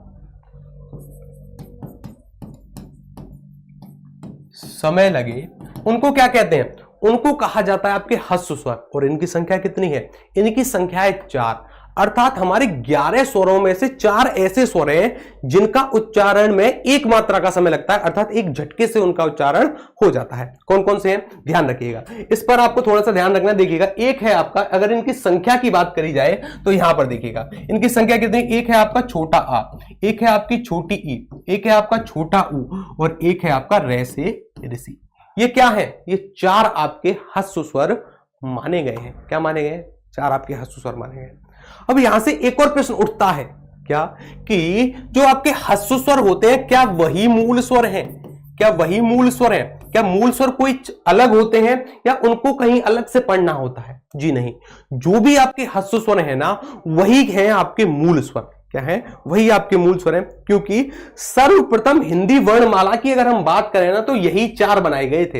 इन्हीं चारों का सर्वप्रथम निर्माण हुआ था, इन वर्णों का सर्वप्रथम निर्माण किया गया था, इसलिए इनको और क्या कह दिया जाता है? इसलिए इनको मूल स्वर के नाम से भी जाना जाता है। यहां से भी प्रश्न बन सकता है, याद रखिएगा। तो ये चीज सीख गए, इनका उच्चारण एक झटके से होता है, एक झटके से होता है। इनको क्या कहते हैं? ह्रस्व स्वर कहते हैं। ह्रस्व स्वर को ही मूल स्वर कहा जाता है। ये चीज क्लियर हुई? आगे आइएगा, आगे चलते हैं। अब बात करते हैं हम दीर्घ स्वर की। अब देखो ये ना ह्रस्व स्वर की परिभाषा है, अगर किसी को नोट करनी है, किसी को पीडीएफ चाहिए तो उसके लिए मैंने यहाँ पर पूरी व्यवस्था की है, तो आपको ये पीडीएफ मिल जाएगी। सर हिंदी प्रीलिम्स के लिए करवाई जा रही है या मेंस के लिए? अभी देखिए, हाँ ये आपने बिल्कुल अच्छा सवाल पूछा। अभी ये जो बैच है ना ये फाउंडेशन बैच है।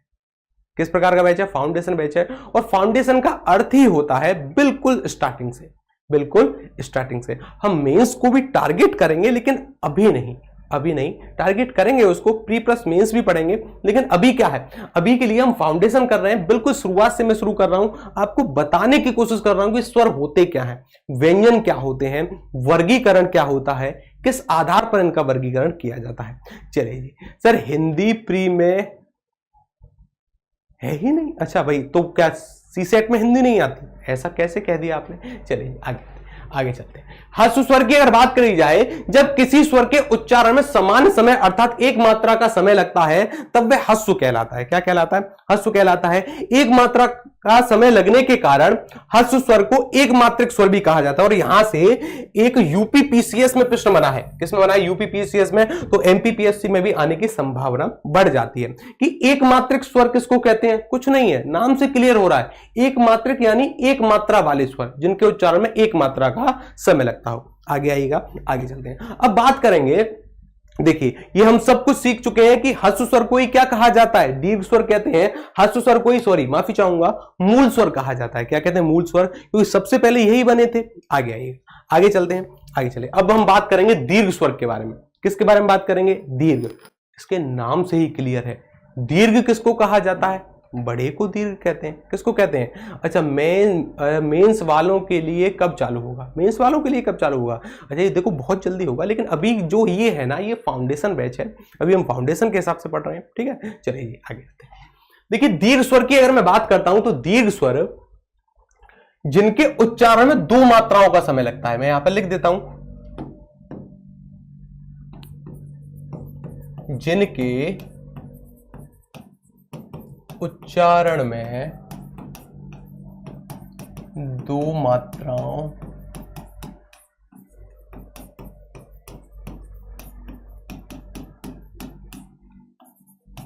जिनके उच्चारण में 2 मात्राओं का समय लगता है उनको कहा जाता है दीर्घ स्वर। अब एक बार एक प्रश्न बना था कि दीर्घ स्वर की संख्या बताइए, दीर्घ स्वर की संख्या कितनी होती है? तो दीर्घ स्वर की संख्या अगर आपसे पूछी जाती है तो आप क्या बताएंगे कि दीर्घ स्वर कितने प्रकार के होते हैं? आप बताएंगे 7 प्रकार के होते हैं। कितने प्रकार के? 7 प्रकार के। कौन कौन से हैं? चलिए आगे जानते हैं कि कौन कौन से आपके दीर्घ स्वर हैं।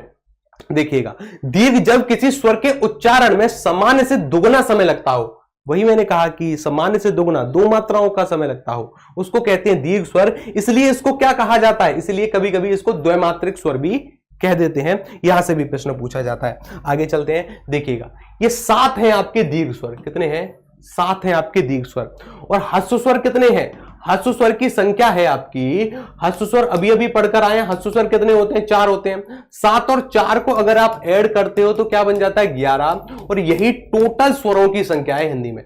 टोटल स्वर कितने हैं हिंदी में? टोटल स्वर हैं आपके 11। कितने हैं? 11। 7 दीर्घ हैं, 4 ह्रस्व अभी भी पढ़े। अब देखिएगा, ह्रस्व को भी, जैसे ह्रस्व को हम क्या कह देते? ह्रस्व को हम मूल स्वर कहते थे। इसी प्रकार से दीर्घ स्वर को भी द्वैमात्रिक स्वर कहा जाता है। अलग अलग भेद होते हैं इसके, अब उन भेदों पर चर्चा होगी। या बिल्कुल आपने सही कहा। कंप्यूटर जी जरा कमेंटों को थोड़ा सा जूम करिएगा ताकि नाम मैं ठीक से पढ़ सकूं। जी हाँ, तो जी हाँ भाई, तो साक्षी जी ने 4 कहा है, 11 कहा है। हाँ जी, तो 11 क्या हो गए? 11 हो गए आपके टोटल स्वर, कुल स्वर हो गए 11। अच्छा जी, आगे आते हैं। तो एक है आपका बड़ा आ, बड़ी ई, बड़ा उ, छोटी ए, बड़ी ए, छोटा ओ और बड़ा आओ, ये 7 है आपके दीर्घ स्वर। आगे चलिएगा, आगे चलते हैं। अब देखो, इनको भी ना 2 प्रकार से बांटा गया है, इनको भी अलग अलग प्रकार से 2 प्रकार से बांट दिया गया। पहले वाले को कहा गया समानाक्षर, अर्थात 2 समान अक्षर से बनने वाले स्वर को क्या कह दिया गया? समानाक्षर। और जो दूसरे हैं जो भिन्न भिन्न स्वरों से मिलकर बनते हैं उनको कह दिया गया संध्याक्षर। क्या कह दिया गया? संध्याक्षर। अब शुद्ध भाषा में इसको कह दिया जाता है संधि स्वर। क्या कह दिया जाता है? संधि स्वर। कई बार आपसे पूछेगा वह, और पूछता ही है, पीसीएस की परीक्षा में अक्सर पूछता है कि संधि स्वर कितने प्रकार के होते हैं, या फिर समानाक्षर को भी कई लोग ना सजातीय कह देते हैं। क्या कह देते हैं? सजातीय स्वर कह देते हैं। तो बात वही है, बात कुछ अलग नहीं है। इसको कई लोग विजातीय भी कह देते हैं। क्या कह देते हैं? विजातीय स्वर। तो कुछ भी पूछ ले आपको पता होना चाहिए कि सजातीय क्या है, विजातीय क्या है। जी हाँ भाई, बिल्कुल सर, हमें पीटी के लिए नहीं मेंस के लिए पढ़ना है। जी हाँ भाई, अगर आपको मेंस के लिए पढ़ना है तो मैं टीम से कांटेक्ट करूंगा। अच्छा, कुछ अलग से व्यवस्था कर दी जाएगी, ठीक है ना। अच्छा जी हाँ, तो ये चीज आपको पता चल गई। आगे आते हैं। अब जो समान अक्षर वाले हैं ना, इनको थोड़ा सा देखिएगा, क्योंकि यहां से अक्सर प्रश्न पूछा जाता है। क्या है? इनकी संख्या कितनी है? इनकी संख्या है 3। कितनी है? 3। कैसे? अगर मैं इस छोटे आ की बात करूं तो मुझको पता है कि ये ह्रस्व है। क्या है? ह्रस्व है। अगर इसके अंदर मैं एक और छोटा आ जोड़ दूं तब मुझको बड़ा आ मिल जाएगा। क्या मिल जाएगा? बड़ा आ। ये भी ह्रस्व है, इस पर भी एक मात्रा, इस पर भी एक मात्रा, तो टोटल इस पर कितनी मात्राएं हो गई? 2 मात्राएं। यही दीर्घ स्वर हमसे कहता है कि द्वैमात्रिक स्वर, जिन स्वरों के उच्चारण में 2 मात्राओं का समय लगता हो, क्या कहा जाता है? उनको कहा जाता है दीर्घ स्वर। आगे आइएगा। अच्छा जी, तो इनकी संख्या कितनी होती है? इनकी संख्या बताई गई है 3। कैसे? अगर छोटी ई के साथ छोटी ई को जोड़ दोगे तो बड़ी ई बन जाएगी। अगर छोटे ऊ के साथ छोटे ऊ को जोड़ दोगे तो क्या बन जाएगा? आपका बड़ा ऊ बन जाएगा। ये 3 हो गए आपके। चाहे तो इनको सजातीय कह लो। क्या कह लो? सजातीय, अर्थात एक ही प्रकार के स्वर सजकर एक नए स्वर का निर्माण करते हैं, मिलकर एक नए स्वर का निर्माण करते हैं। या फिर इनको आप समानाक्षर कह लो, क्योंकि समान अक्षर मिलकर एक नए स्वर का निर्माण करते हैं। आगे चलते हैं, देखिएगा। अब दूसरे बच जाते हैं आपके संधि स्वर, जिनको संध्याक्षर भी कहा जाता है। क्या कहा जाता है? संध्याक्षर। अब देखिएगा, इनकी कुल संख्या कितनी है? इनकी कुल संख्या है 4। और ये प्रश्न अक्सर पूछा जाता है आपकी परीक्षाओं में। अच्छा सर, मेंस को फोकस करेंगे तो प्रीलिम्स अपने आप कंप्लीट हो जाएगा। देखिए जी हाँ, बिल्कुल आपने सही कहा कि सर मेंस को फोकस करेंगे तो प्रीलिम्स अपने आप कंप्लीट हो जाएगा। बिल्कुल आपने सही कहा, लेकिन ये जो बैच है ना, ये फाउंडेशन बैच है। यहाँ पर आपको मेंस के लिए राइटिंग भी सिखाई जाएगी और व्याकरण वाले भी प्रश्न सिखाए जाएंगे। अभी तो हम जान रहे हैं कि स्वर क्या होते हैं, व्यंजन क्या होते हैं। जब तक ये नहीं पता होगा ना, तो हम शब्दों को लिखते समय, आंसर लिखते समय विभिन्न प्रकार की गलती कर देते हैं। जैसे एक आपको एग्जाम्पल की मदद से समझाने की कोशिश करता हूं। ये क्या है? ये क्या लिखा गया है? ये सामान्यतः दिक्कत होती है इंग्लिश मीडियम वाले बच्चों के साथ, और या फिर ऐसे बच्चे जिनको हिंदी का प्रॉपर तरीके से ज्ञान नहीं है। देखिए, अब कई लोग कहेंगे कि गुरुजी ये रब लिखा है। क्या लिखा है? रब। और कई लोग कहेंगे कि गुरुजी ये खा लिखा है। क्या लिखा है? खा। याद रखिएगा, क्या इसमें और इसमें कोई अंतर है? बहुत बड़ा अंतर है।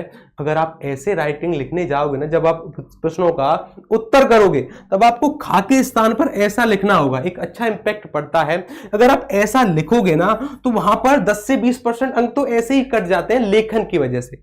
तो हर चीज पर फोकस किया जाएगा, किस वर्ण का उच्चारण क्या है, या फिर कौन सा वर्ण किस तरीके से लिखा जाता है, हर एक चीज के बारे में चर्चा करेंगे। अभी फाउंडेशन बैच है, फाउंडेशन की तरह पढ़ रहे हैं। आगे आइएगा, चलिए। अच्छा देखिएगा, ये 4 हमने पढ़ लिए। अब देखिए, अगर मैं छोटी ए की बात करी जाए तो देखिए, छोटी ए का उच्चारण, अच्छा ये बनता है छोटे आ के साथ छोटी ई को जोड़ने से। किसको बनता है? छोटे आ के साथ अगर आप छोटी ई को जोड़ोगे क्या बनेगा? आपका छोटी ए बनेगा। अगर इसी छोटे आ के साथ आप इसी छोटी ए को जोड़ दोगे तो क्या बन जाएगा? ये जो छोटी ए बनी है इसको जोड़ दिया तो बड़ी ए का निर्माण हो गया। Nice sir. अच्छा ये चलेगा। अगर हम बात करें कि अगर आप छोटे आ के साथ छोटे ऊ को जोड़ोगे तो क्या बनेगा? ये छोटा ओ बनेगा। अगर इसी छोटे आ के साथ इसी छोटे ऊ को जोड़ दिया जाए तो क्या बन जाएगा आपका? ये बन जाएगा आपका बड़ा आओ। क्या बन जाएगा? बड़ा आओ। अब देखो, यहां से ना अक्सर 2-3 तरीके के प्रश्न आपसे पूछे जाते हैं। एक उच्चारण के आधार पर एक प्रश्न बनता है। कि किस स्वर का उच्चारण स्थान क्या होता है। अब देखिएगा ये जो स्वर है, देखो ये किसी स्थान से बोला जाएगा, ये किसी स्थान से, दोनों मिलकर अगर एक स्वर का निर्माण करेंगे तो ये दो दो स्थानों से बोला जाएगा। यहीं से प्रश्न बनते हैं। देखिएगा मैं आपको समझाने की कोशिश करता हूं, यहां पर थोड़ा सा ध्यान देना, यहां पर सीखना। देखिएगा सबसे पहले जो हम बात करते हैं वो करते हैं छोटे आ की। किसकी बात करते हैं? छोटे आ और बड़े आ की। ये जो दोनों स्वर है ना, आप बोल कर देखो पहले, अ आ, तो एक कंठ से बोले जाते हैं। किससे बोले जाते हैं? कंठ से बोले जाते हैं। और यहां से भी प्रश्न पूछे जाते हैं, इस चीज को थोड़ा सा ध्यान देना। अगर मैं बात करूं आपसे छोटे ऊ के, सॉरी माफी चाहूंगा, छोटी ई और बड़ी ई की, तो ये दोनों के दोनों स्वर आपके कहां से बोले जाते हैं? ये तालु के द्वारा उच्चारित होते हैं। सभी लोग बोलकर देखेंगे, प्रैक्टिकल करेंगे, ठीक है ना? बोलकर देखेंगे, प्रैक्टिकल करेंगे। अगर मैं बात करूं छोटे ऊ और बड़े ऊ की, तो ये दोनों के दोनों ओष्ठ के द्वारा बोले जाते हैं। किसके द्वारा? ओष्ठ के द्वारा। अच्छा जी, अगर इसकी बात करी जाए, ये बोला जाता है रे से ऋषि आपके मूर्धा के द्वारा। किसके द्वारा बोला जाता है? मूर्धा के द्वारा। ये स्वर हमने सीखे। अब देखिएगा, अब स्वर ये कितने हो गए भाई? देखो 6 तो ये हो गए, 7वां ये हो गया, बच गए कितने? 4 बच गए ना। अब उन 4 को भी देख लो एक बार ध्यान से। एक बच गया आपका छोटी ए, क्या बच गया? छोटी ए। एक बच गया आपका बड़ी आई, एक बच गया आपका छोटा ओ, एक बच गया आपका बड़ा। क्या बच गया? बड़ा ओ। थोड़ा सा ध्यान देना यहां पर। अगर मैं छोटी ए की बात करता हूं तो मुझको पता है कि ये छोटे आ को छोटी ई के साथ मिलाने से बनता है। किसके साथ? छोटे आ को छोटी ई के साथ। अब देखना यहां पर थोड़ा सा गौर करना, ये छोटा आ आपका किस स्थान से बोला जाएगा? अभी अभी पढ़ा है, छोटा और बड़ा किस स्थान से बोला जाता है? कंठ के द्वारा। किसके द्वारा? अच्छा संध्या स्वर समझ में नहीं आया, एक बार कोई बात नहीं, उसको फिर से बता दिया जाएगा। चलिए देखते हैं। अगर इस छोटा आ किसके द्वारा बोला जाएगा? कंठ के द्वारा, अभी अभी पढ़ लिया। और छोटी ई की बात करी जाए तो ये तालु के द्वारा बोला जाता है। किसके द्वारा? तालु के द्वारा। अब मैं आपसे पूछता हूं कि छोटी ई किस स्थान के द्वारा बोला जाएगा? अब आप बताइए कि छोटी ए किस स्थान के द्वारा बोला जाएगा? कुछ भी नहीं है, बस दोनों को ऐड करना है। कंठ जमा तालु किसके द्वारा बोला जाएगा? ये बोला जाएगा, बस मैंने दोनों को ऐड कर दिया और मैंने कुछ भी नहीं किया। कंठ जमा तालु। अक्सर एक प्रश्न बनता है कि कंठ तालव्य स्वर को पहचानिए, कौन सा कंठ तालव्य स्वर है? अब ये हर एक तरीके से काम आएगा, आपके मेंस में भी काम आएगा, आपके पीटी में भी काम आएगा। अच्छा ये चीज हमने देख ली। अच्छा दूसरा जो स्वर है ना आपका, अगर आप देखिएगा तो इसके साथ साथ आप बड़ी ए को भी ले सकते हैं, ये भी वही है क्योंकि ये भी इसी स्थान से बोला जाता है। एक मिनट में इसको साफ करके फिर से लिख देता हूं ताकि जब आपको ये नोट्स मिले ना तो प्रॉपर तरीके से मिले, ठीक है? चलिए, तो मैंने किसके बारे में कहा? छोटी ए और बड़ी ए के बारे में। अब एक और बच गया अपना, एक बच गया छोटा ओ और एक बच गया बड़ा ओ। हम सभी जानते हैं, हम सभी ने देखा भी है कि ये छोटे आ के साथ छोटे ऊ को जोड़ने से बनता है। छोटे ओ की अगर बात करें, किसकी बात करें? छोटे ओ की अगर बात करी जाए तो याद रखिएगा ये आपका किस स्थान से बोला जाएगा? ये कंठ के द्वारा बोला जाता है, मैंने सीख लिया। और छोटे ओ की बात करी जाए तो अभी अभी पढ़ा है कि ये ओष्ठ के द्वारा बोला जाएगा। किसके द्वारा? ओष्ठ के द्वारा, बस मैंने यहां पर लिख दिया। अच्छा अगर कई बार प्रश्न बनता है कि छोटा ओ और बड़ा आओ ये किस स्थान से बोले जाते हैं, कुछ नहीं करना, दोनों को ऐड करना है। क्या करना है? कंठ जमा ओष्ठ करना है। क्या करना है? कंठ जमा ओष्ठ। ये प्रश्न पूछा जाता है कि कंठ या ओष्ठ स्वर कौन से हैं? कौन से हैं? ये दोनों कंठ ओष्ठ स्वर हैं, ठीक है? और नोट करके कहीं पर लिख लीजिएगा, ठीक है? सर क्या हम वीडियो को फिर से देख सकते हैं? तो जी हाँ, शायद आप देख सकते हैं, चलिएगा जी हाँ आप देख सकते हैं, जी हाँ आप देख सकते हैं, बिल्कुल देख सकते हैं। अब देखिए, अब जो आखिर बचा है ना अपना, इसको कहीं पर नोट करना, ठीक है ना? इसको कहीं पर नोट करना, या फिर ये पीडीएफ आपको बिल्कुल एज इट इज मिल जाएगी। यहां से कई सारे प्रश्न बनते हैं। अच्छा जी आगे आते हैं। अब जो आखिर का बचा है ना अपना, वो बचा है आपका प्लुप्त स्वर। क्या बचा है? प्लुप्त स्वर बचा है। इसका आम बोलचाल की भाषा में कोई भी प्रयोग नहीं, आम बोलचाल की भाषा में इसका हम प्रयोग करते ही नहीं है। इसका प्रयोग सिर्फ एक जगह होता है, कहां पर? नाटक और संवादों में। जैसे अगर नाटक संवाद में कई बार क्या देखा होगा आपने कि शब्दों को खींचकर या फिर लंबा बोला जाता है, जैसे राम श्याम, ये सब नाटक संवादों में प्रयोग होता है। अच्छा इसी शब्द को लंबे खींचे जाने को हम कह देते हैं कि इसमें 3 मात्राओं का समय लगा। किसका लगा? 3 मात्राओं का समय, इसलिए इसको हम प्लुप्त स्वर कह देते हैं। क्या कह देते हैं? प्लुप्त स्वर। अच्छा जी क्या कह देते हैं इसको प्लुप्त स्वर कह दिया जाता है। यहां से सिर्फ एक प्रश्न पूछा जाता है आपसे, क्या इसका प्रयोग आम बोलचाल की भाषा में होता है? प्लुप्त स्वर का प्रयोग आम बोलचाल की भाषा में नहीं होता। ये चीज आपको याद रखनी है। इसकी पहचान कैसे करेंगे? इसकी पहचान करने के लिए भी नियम है। कैसे? अभी अभी जैसे मैंने आपको बताया कि अगर जैसे मैंने का लिखा, का के ऊपर अगर मैंने 3 का आंकड़ा बना दिया ना, 3 का अंक बना दिया, तब समझना कि इस पर 3 मात्राओं का समय लगेगा, अर्थात ये प्लुप्त है। क्या है? प्लुप्त है। इसको लंबा खींचकर बोला जाना है। क्या है? इसको लंबा खींचकर बोला जाना है। जैसे मैंने लिखा राम, क्या लिखा मैंने? राम। राम पर अगर मैंने 3 का आंकड़ा लगा दिया तो इसको लंबा खींचकर बोला जाना है। ये आपको याद रखना है। अगर मैं बात करूं आपसे, इसका दूसरा जो तरीका है, ये भी कई बार हमको देखने को मिलता है। जैसे इस प्रकार से राम को लिख दिया जाता है। किस प्रकार से? इस प्रकार से राम को लिख दिया जाता है। ये भी तरीका काफी कॉमन है, ये भी देखने को मिलता है। दोनों का अर्थ वही है कि शब्द को लंबा खींचकर बोला गया। आगे आते हैं, आगे चलते हैं, देखिएगा। हाँ जी, तो ये है आपके महर्षि पणनि। जैसा कि मैंने आपको पहले ही बता दिया था कि महर्षि पणनि ने स्वरों को मात्रा काल के आधार पर बांटा था। किसके आधार पर? मात्रा काल के आधार पर, ह्रस्व, दीर्घ, प्लुप्त। ये प्रश्न कई बार पूछा गया है कि महर्षि पणनि द्वारा किस कैटेगरी में स्वरों को विभाजित किया गया, किस काल पर? मात्रा के आधार पर सबसे पहले किसने बांटा था? ये बांटा था आपके महर्षि पणनि ने। किसने बांटा था? पणनि ने। कई बार ये भी प्रश्न बना है कि किस जानवर की आवाज को सुनकर बांटा गया था। अब देखो, ये प्रश्न शायद पीसीएस में तो मुश्किल पूछा गया है, लेकिन हाँ, जो वनडे एग्जाम होते हैं वहां पर ये प्रश्न पूछा गया है कि किस जानवर की आवाज को सुनकर। तो मुर्गे, जो मुर्गा होता है ना, उसकी आवाज को सुनकर इन्होंने स्वरों को 3 भागों में बांट दिया था। अब मुर्गा कैसे बोलता है?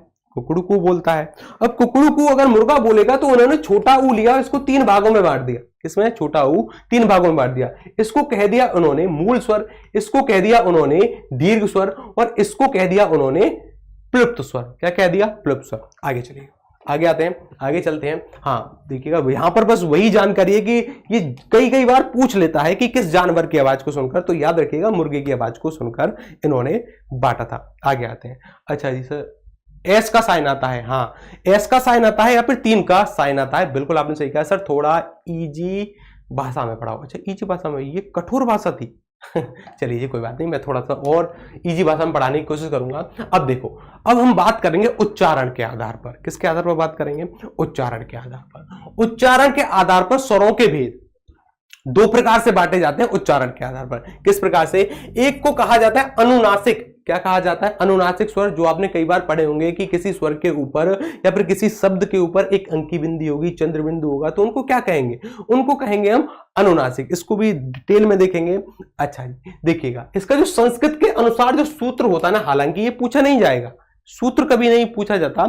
चलिए जी, आगे आते हैं। जब किसी स्वर का उच्चारण करने पर श्वास वायु मुख एवं नासिका दोनों से बाहर आती है, ऐसे स्वरों को क्या कहा जाता है? अनुनासिक स्वर इनको कहा जाता है। क्या कहा जाता है? अनुनासिक स्वर इनको कहा जाता है। किस किस स्थान से वायु बाहर आ रही है, इस पर गौर करना। एक तो मुख एवं नासिका, अर्थात मुख से भी बाहर आएगी और नाक से भी वायु बाहर आती है। ऐसे स्वर क्या कहलाते हैं? अनुनासिक कहलाते हैं। आगे चलते हैं, इनके बारे में थोड़ा जानते हैं। अब देखो, स्वरों के अनुनासिक रूप को दर्शाने के लिए उसके साथ चंद्र बिंदु का प्रयोग किया जाता है। किसका? चंद्र बिंदु का। अब यहां पर भी 2-3 प्रकार। सर वैसे सर आप कहां से हैं सर? अच्छा, मैं कहां से हूं? चलिए जी क्या कहना उस चीज से? चलिए सर, वैसे उच्चारण के आधार पर 10 होते हैं। हाँ जी हाँ, बिल्कुल आपने सही कहा। उच्चारण के आधार पर कितने प्रकार के होते हैं? 10 प्रकार के होते हैं। जो आप कह रहे हो ना, वो मात्राओं के अकॉर्डिंग कह रहे हो। किसके अकॉर्डिंग? मात्राओं के अकॉर्डिंग। अभी मैं इस चीज पर आऊंगा, अभी टेंशन नहीं ले, अभी इस चीज पर भी आऊंगा। चलिए पहले यहां पर देखते हैं, इसको क्या कहते हैं? इसको कहा जाता है चंद्र बिंदु। इसको क्या कहते हैं? चंद्र बिंदु। अगर मैं कहूं इसको क्या कहते हैं? इसको कहते हैं चंद्र। दोनों में बहुत बड़ा अंतर है। देखिए, इसको कहा जाता है आपके चंद्र, क्या कहते हैं इसको? इसको कहते हैं चंद्र बिंदु, और इसको मात्र कहा जाता है आपका चंद्र। इसको क्या कहते हैं? इसको चंद्र की संज्ञा दी जाती है। याद है सर, वैसे उच्चारण के आधार पर 10 होते हैं। जी हाँ भाई, बिल्कुल, उच्चारण के आधार पर 10 प्रकार के होते हैं। अच्छा देखिएगा, इसको कहा जाता है चंद्र बिंदु, इसको कहते हैं चंद्र। इससे जो बनने वाले शब्द हैं सामान्यता, जैसे मैंने एक शब्द लिखा आंख। क्या लिखा मैंने लिखा आंख। मैंने लिखा गांव। मैंने क्या लिखा? गांव। तो ये शब्द कैसे हैं? ये शब्द चंद्रबिंदु से बने हैं, और जितने भी शब्द चंद्रबिंदु से बनते हैं ये तद्भव कहलाते हैं। क्या कहलाते हैं? तद्भव, अर्थात ये हिंदी भाषी शब्द है। कैसे शब्द है? हिंदी भाषी। अभी आपको समझ में नहीं आएगा कि तद्भव किसको कहते हैं, तत्सम किसको कहते हैं, परेशान होने की जरूरत नहीं है। जब ये टॉपिक आएगा तो डिटेल में आपको बता दिया जाएगा। अभी के लिए बस इतना याद रख लो, क्योंकि आगे ये जानकारी काम आने वाली है। और जिस शब्द पर मात्र चंद्र हो, तो इससे बनने वाले शब्द कैसे शब्द होते हैं? इससे बनने वाले शब्द होते हैं आपके विदेशी शब्द। कैसे शब्द होते हैं? विदेशी। जैसे मैं एक शब्द लिखता हूं, मैंने लिखा डॉक्टर, मैंने क्या लिखा? डॉक्टर। तो डॉक्टर के ऊपर चंद्र बिंदु नहीं आएगा, मात्र चंद्र आएगा। इसी प्रकार से मैं लिखता हूं नॉलेज, क्या लिखता हूं? नॉलेज। तो नॉलेज पर चंद्र बिंदु नहीं आएगा, मात्र चंद्र आएगा। ये मैंने इसलिए बताया क्योंकि कई बार क्या होता है कि बच्चे चंद्र देखकर उस स्वर को कर देते हैं अनुनासिक। नहीं, वो अनुनासिक नहीं होगा, चंद्र बिंदु होना चाहिए अनुनासिक के लिए। क्या होना चाहिए? चंद्र बिंदु होना चाहिए। ये आपको याद रखना। आगे चलते हैं, आगे आते हैं साहब। अब जानते हैं आपके अनुनासिक शब्दों को। किनको? अनुनासिक। जी हाँ भाई, परेशान कैसे होगी? अच्छा, पहचान कैसे होगी? पहचान कैसे होगी? पहचान देखो ऐसे होगी, जहां पर भी बिंदु लगा जाए तब तो आप पहचान सकते हैं कि ये तो अनुनासिक है। जहां पर बिंदु नहीं है ये चंद्र है, बस। और क्या पहचान इसकी, और क्या पहचान करोगे? आगे आएगा। अब जानते हैं अनुनासिक स्वरों को। अभी अभी हमने पढ़े हैं अनुनासिक, अब पढ़ते हैं अनुनासिक को। जब किसी स्वर का उच्चारण करने में श्वास वायु केवल मुख से ही बाहर आती है। किससे बाहर आती है?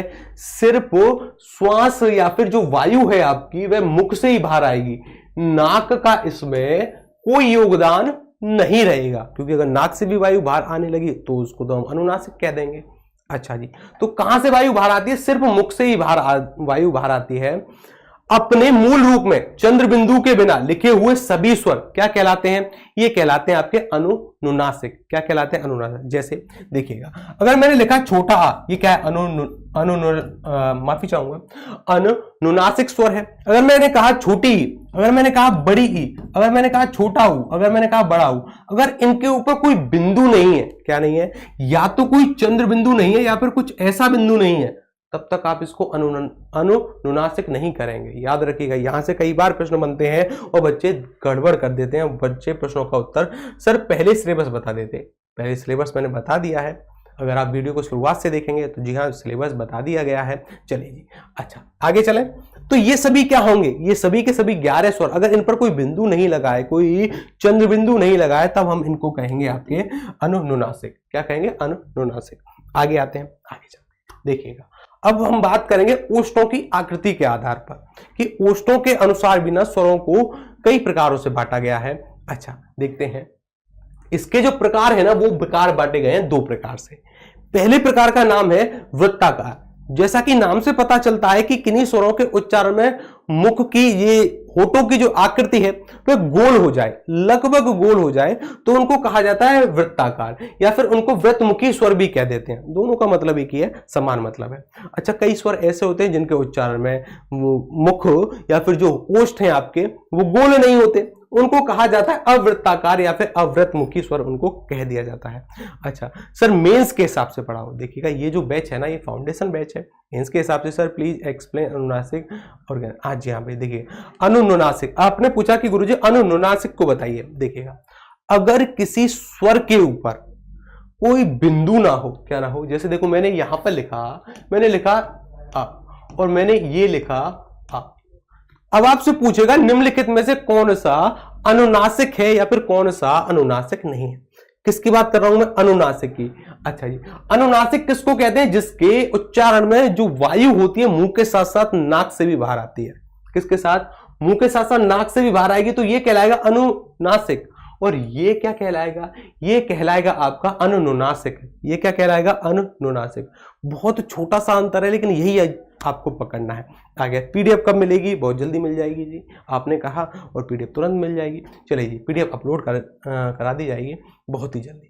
सर प्लीज एमपीपीएससी मेंस के पीवाईक्यू बता दीजिए, ओवर राइटिंग का भी बता दो प्लीज सर। अच्छा जी, देखिएगा, ये जो बैच है ना, अभी जैसा कि मैं आपसे पहले कह चुका हूँ, ये फाउंडेशन बैच है। फाउंडेशन के हिसाब से हम पढ़ रहे हैं। अगर आप मेंस, अगर आपको पढ़ना है तो मैं टीम से कॉन्टैक्ट करूंगा, टीम आपको बताएगी कि मेंस की क्लासेस कब से आपकी शुरू होती हैं। आगे आइए, चलिए, तो ये चीज हम सीख गए कि होठों की आकृति के आधार पर, होठों के पोजीशन के आधार पर हम बता सकते हैं कि कौन सा वृत्ताकार है, कौन सा अवृत्ताकार है।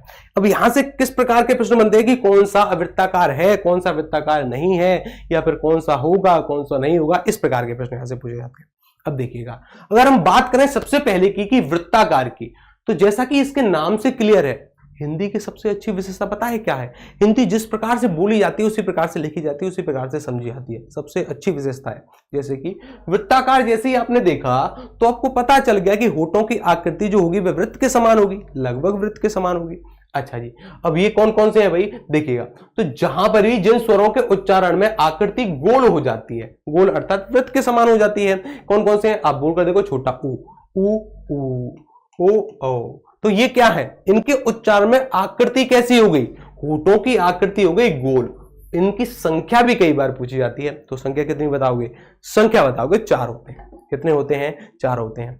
अच्छा जी, मेंस में अलग पढ़ाएंगे। हाँ भाई देखो, मेंस की जो क्लास होंगी ना, वो यहां से थोड़ी सी एडवांस हो जाएंगी, क्योंकि वहां पर हमको आंसर राइटिंग करनी है, ठीक है ना। चलिए आगे चलते हैं।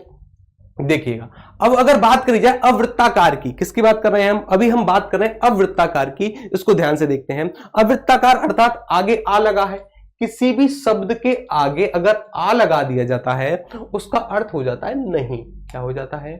नहीं उसका अर्थ होता है। अर्थात जिसके उच्चारण में वृत्तों की आकृति गोल ना हो, उसको क्या कहते हैं? उसको अवृत्ताकार कहेंगे। कौन कौन से होते हैं ये? देखिएगा, एक होता है आपका छोटा आ, एक होता है आपका बड़ा आ, छोटी ई, छोटा ऊ, छोटी ए और बड़ी आई।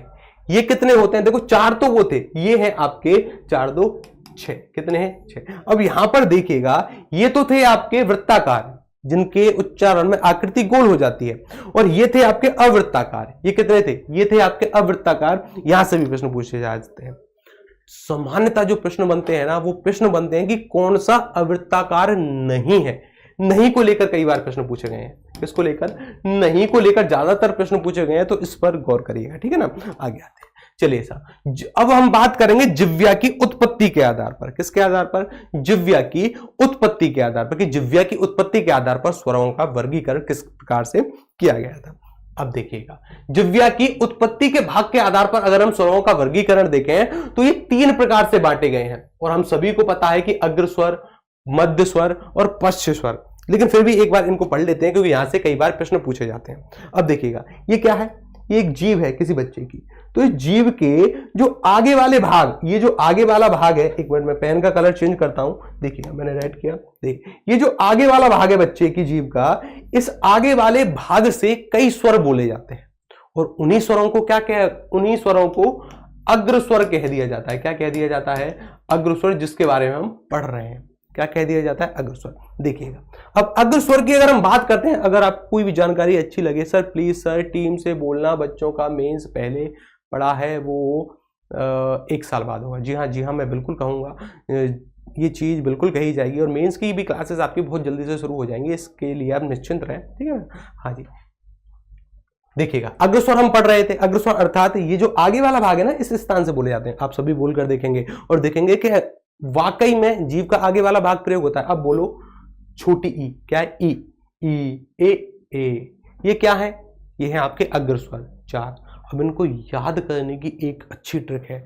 कई बार क्या होता है ना, चीजें मिक्स हो जाती हैं तो चीजें भूल जाते हैं। देखिएगा, हम सभी बस आपको एक चीज याद करनी है, ये छोटी ई। क्या याद करनी है? छोटी ई। अगर छोटी ई याद हो गई ना, तो बाकी के सभी याद हो जाएंगे। देखिए, छोटी ई किस स्थान से बोली जाती है? जीभ के आगे वाले भाग से, अग्रस्वर कहेंगे। अगर छोटी ई याद हो गई तो बड़ी ई ऐसे ही याद हो जाएगी। तो इनको याद कैसे करेंगे?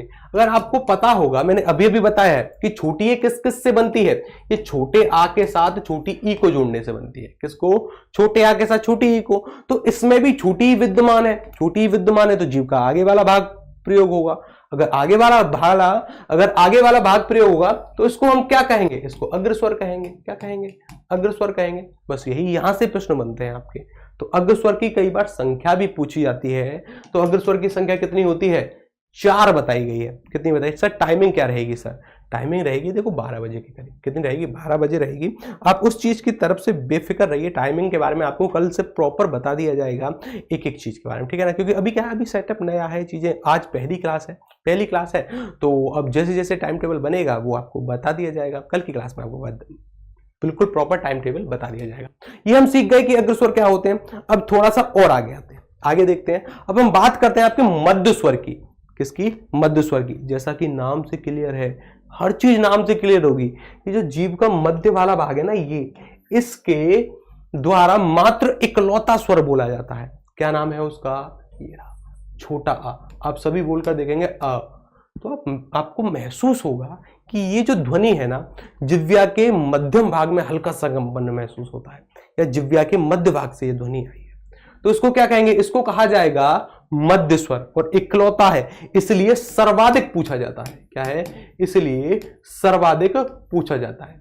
लेकिन अगर मैं आपसे कहता हूं कि मुझे एक ऐसा स्वर बताइए जिसकी कोई मात्रा ही नहीं होती, ऐसा कौन सा स्वर होगा, ऐसा कौन सा स्वर है जिसकी कोई मात्रा नहीं है। अच्छा सर, क्लास कब तक चलेगी, बस 5 मिनट और क्लास चलेगी, ये टॉपिक मैं कवर कर दूं, फिर उसके बाद हम नेक्स्ट टॉपिक पर बात करेंगे। कल हम जानेंगे सगोष, अघोष, अवृत, विव्रत, इन सभी के बारे में पढ़ेंगे।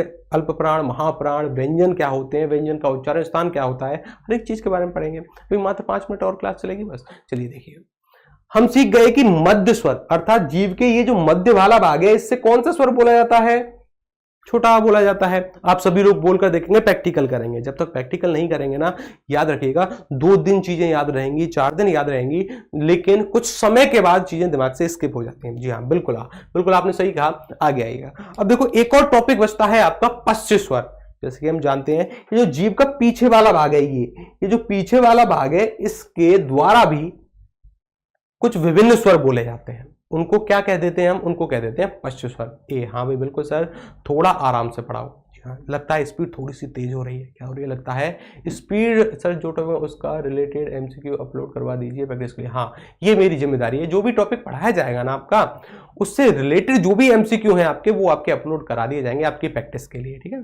चलिए, अच्छा देखिएगा, पश्च स्वर में कौन कौन से आ जाएंगे। एक तो बड़ा आ आपका जीव के पिछले वाले भाग से बोला जाएगा, बोलकर देखिएगा, यहां पर कंफ्यूज नहीं होना है। छोटे आ की बात करें तो ये तो मध्य से बोला जाता है, लेकिन अगर बात हो जाए आपके बड़े आ की, तो ये किस स्थान से बोला जाता है, ये बोला जाता है पश्च स्थान से, अर्थात पिछले भाग से, जीव के पिछले वाले भाग से। छोटा ऊ, बड़ा ऊ, छोटा और बड़ा ऊ, ये किस स्थान से बोले जाते हैं, जीव के पीछे वाले भाग से। किससे, जीव के पीछे वाले भाग से। संख्या में कितने होते हैं, संख्या में होते हैं 5। कितने होते हैं, 5 होते हैं संख्या में, याद रखिएगा। अब ये आपको नोट करना है कि कल का टॉपिक क्या होने वाला है, कल हम क्या पढ़ने वाले हैं, याद रखिएगा। अब देखो, इस प्रश्न का पहले उत्तर करिए, इस प्रश्न का उत्तर करिए, फिर मैं कल का टॉपिक आपको बताऊंगा कि कल हम क्या क्या पढ़ने वाले हैं। इन लोगों को बताते हैं, उसके ऊपर क्लास का कुछ पता। अच्छा चलेगा सर, मेंस कब से, सर मेंस स्टार्ट करो भाई, मेंस भी स्टार्ट होगा आपका, लेकिन ये जो बैच है ना, ये फाउंडेशन बैच है, फाउंडेशन के हिसाब से हम पढ़ रहे हैं। चलिए आगे देखते हैं। प्रश्न की अगर बात करें, निम्न में से मध्य या केंद्रीय स्वर कौन सा है, कमेंट करके बताइएगा, कौन सा आपका मध्य स्वर है, कौन सा आपका केंद्रीय स्वर है। कमेंट करके बताना है आपको कि कौन सा आपका मध्य स्वर है, कौन सा आपका केंद्रीय स्वर है। देखिएगा, यहां पर एक छोटा आ, छोटी ई, छोटा ऊ, या फिर ये सभी हो सकते हैं क्या सभी। चलिए, तो इस प्रश्न का जो उत्तर होगा ना, ये होगा आपका विकल्प नंबर ए में है आ। क्या है, विकल्प नंबर ए में आप। अगर मैं इनकी बात करूं, ये देखिएगा, छोटी कौन सा है, छोटी है आपका अग्र स्वर, अभी पढ़कर आए हैं। और छोटे ऊ की बात करें तो ये है आपका पश्च स्वर। कैसा स्वर है, पश्च स्वर है, पीछे वाले भाग से बोला जाता है। बोल के जब तक प्रैक्टिकल नहीं करोगे ना, तब तक चीजें दिमाग से स्किप होती रहेंगी। और ये जो पीडीएफ है ना, ये पीडीएफ अपलोड हो जाएगी, ये पीडीएफ जरूर डाउनलोड करना, जरूर पढ़ना। यहाँ पर विभिन्न प्रकार की जानकारी है। और कल हम क्या पढ़ने वाले हैं, ये महत्वपूर्ण प्रश्न।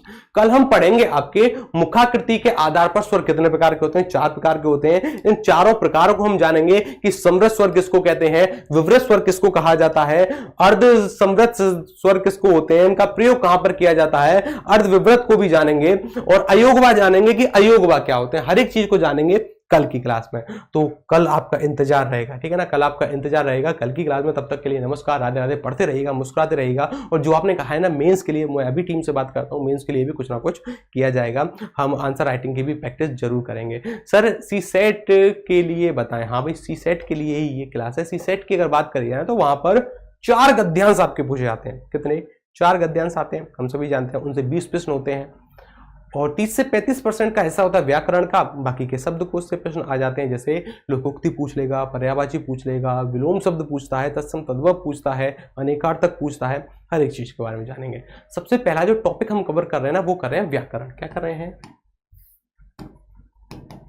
व्याकरण हम कवर कर रहे हैं। उसके बाद मैं आपको शब्द शक्ति पर लेकर चलूंगा कि आपको पर्यायवाची बताए जाएं, आपको विलोम शब्द बताए जाएं, आपको लोकोक्ति मुहावरों की जानकारी दी जाए, ताकि परीक्षा में किसी भी प्रकार की समस्या का सामना नहीं करना पड़े। Thank you sir. जी हाँ भी थैंक यू जी, बहुत बहुत शुक्रिया जी आपका। सर इंग्लिश की क्लास भी होगी? जी हाँ, शायद हर सब्जेक्ट की क्लास होगी। टाइमिंग क्या है? टाइमिंग देखिएगा, टाइमिंग के बारे में ना कल आपको बता दिया जाएगा। अच्छा जी, राधे राधे जी, राधे राधे, बहुत बहुत शुक्रिया सर। ज्योग्राफी की क्लास कब लगेगी? अच्छा देखिएगा, सभी क्लासेस की जो टाइम टेबल होगा ना, ये आपको बता दिया जाएगा कल की क्लास में। अभी सेटअप नया है, चीज़ें नई हैं, पहली क्लास है हिंदी की, तो जी हाँ कल सभी के बारे में टाइमिंग बता दी जाएगी। हाँ, मेंस के लिए मैं जरूर बात करता हूँ, ठीक है ना, मेंस के लिए बात करता हूँ, मेंस के लिए भी बात करी जाएगी। चलिए फिर मिलते हैं कल की क्लास में, तब तक के लिए नमस्कार, राधे राधे, जय श्री कृष्णा। पढ़ते रहिएगा, मुस्कुराते रहिएगा, हंसते रहिएगा। धन्यवाद आप सभी।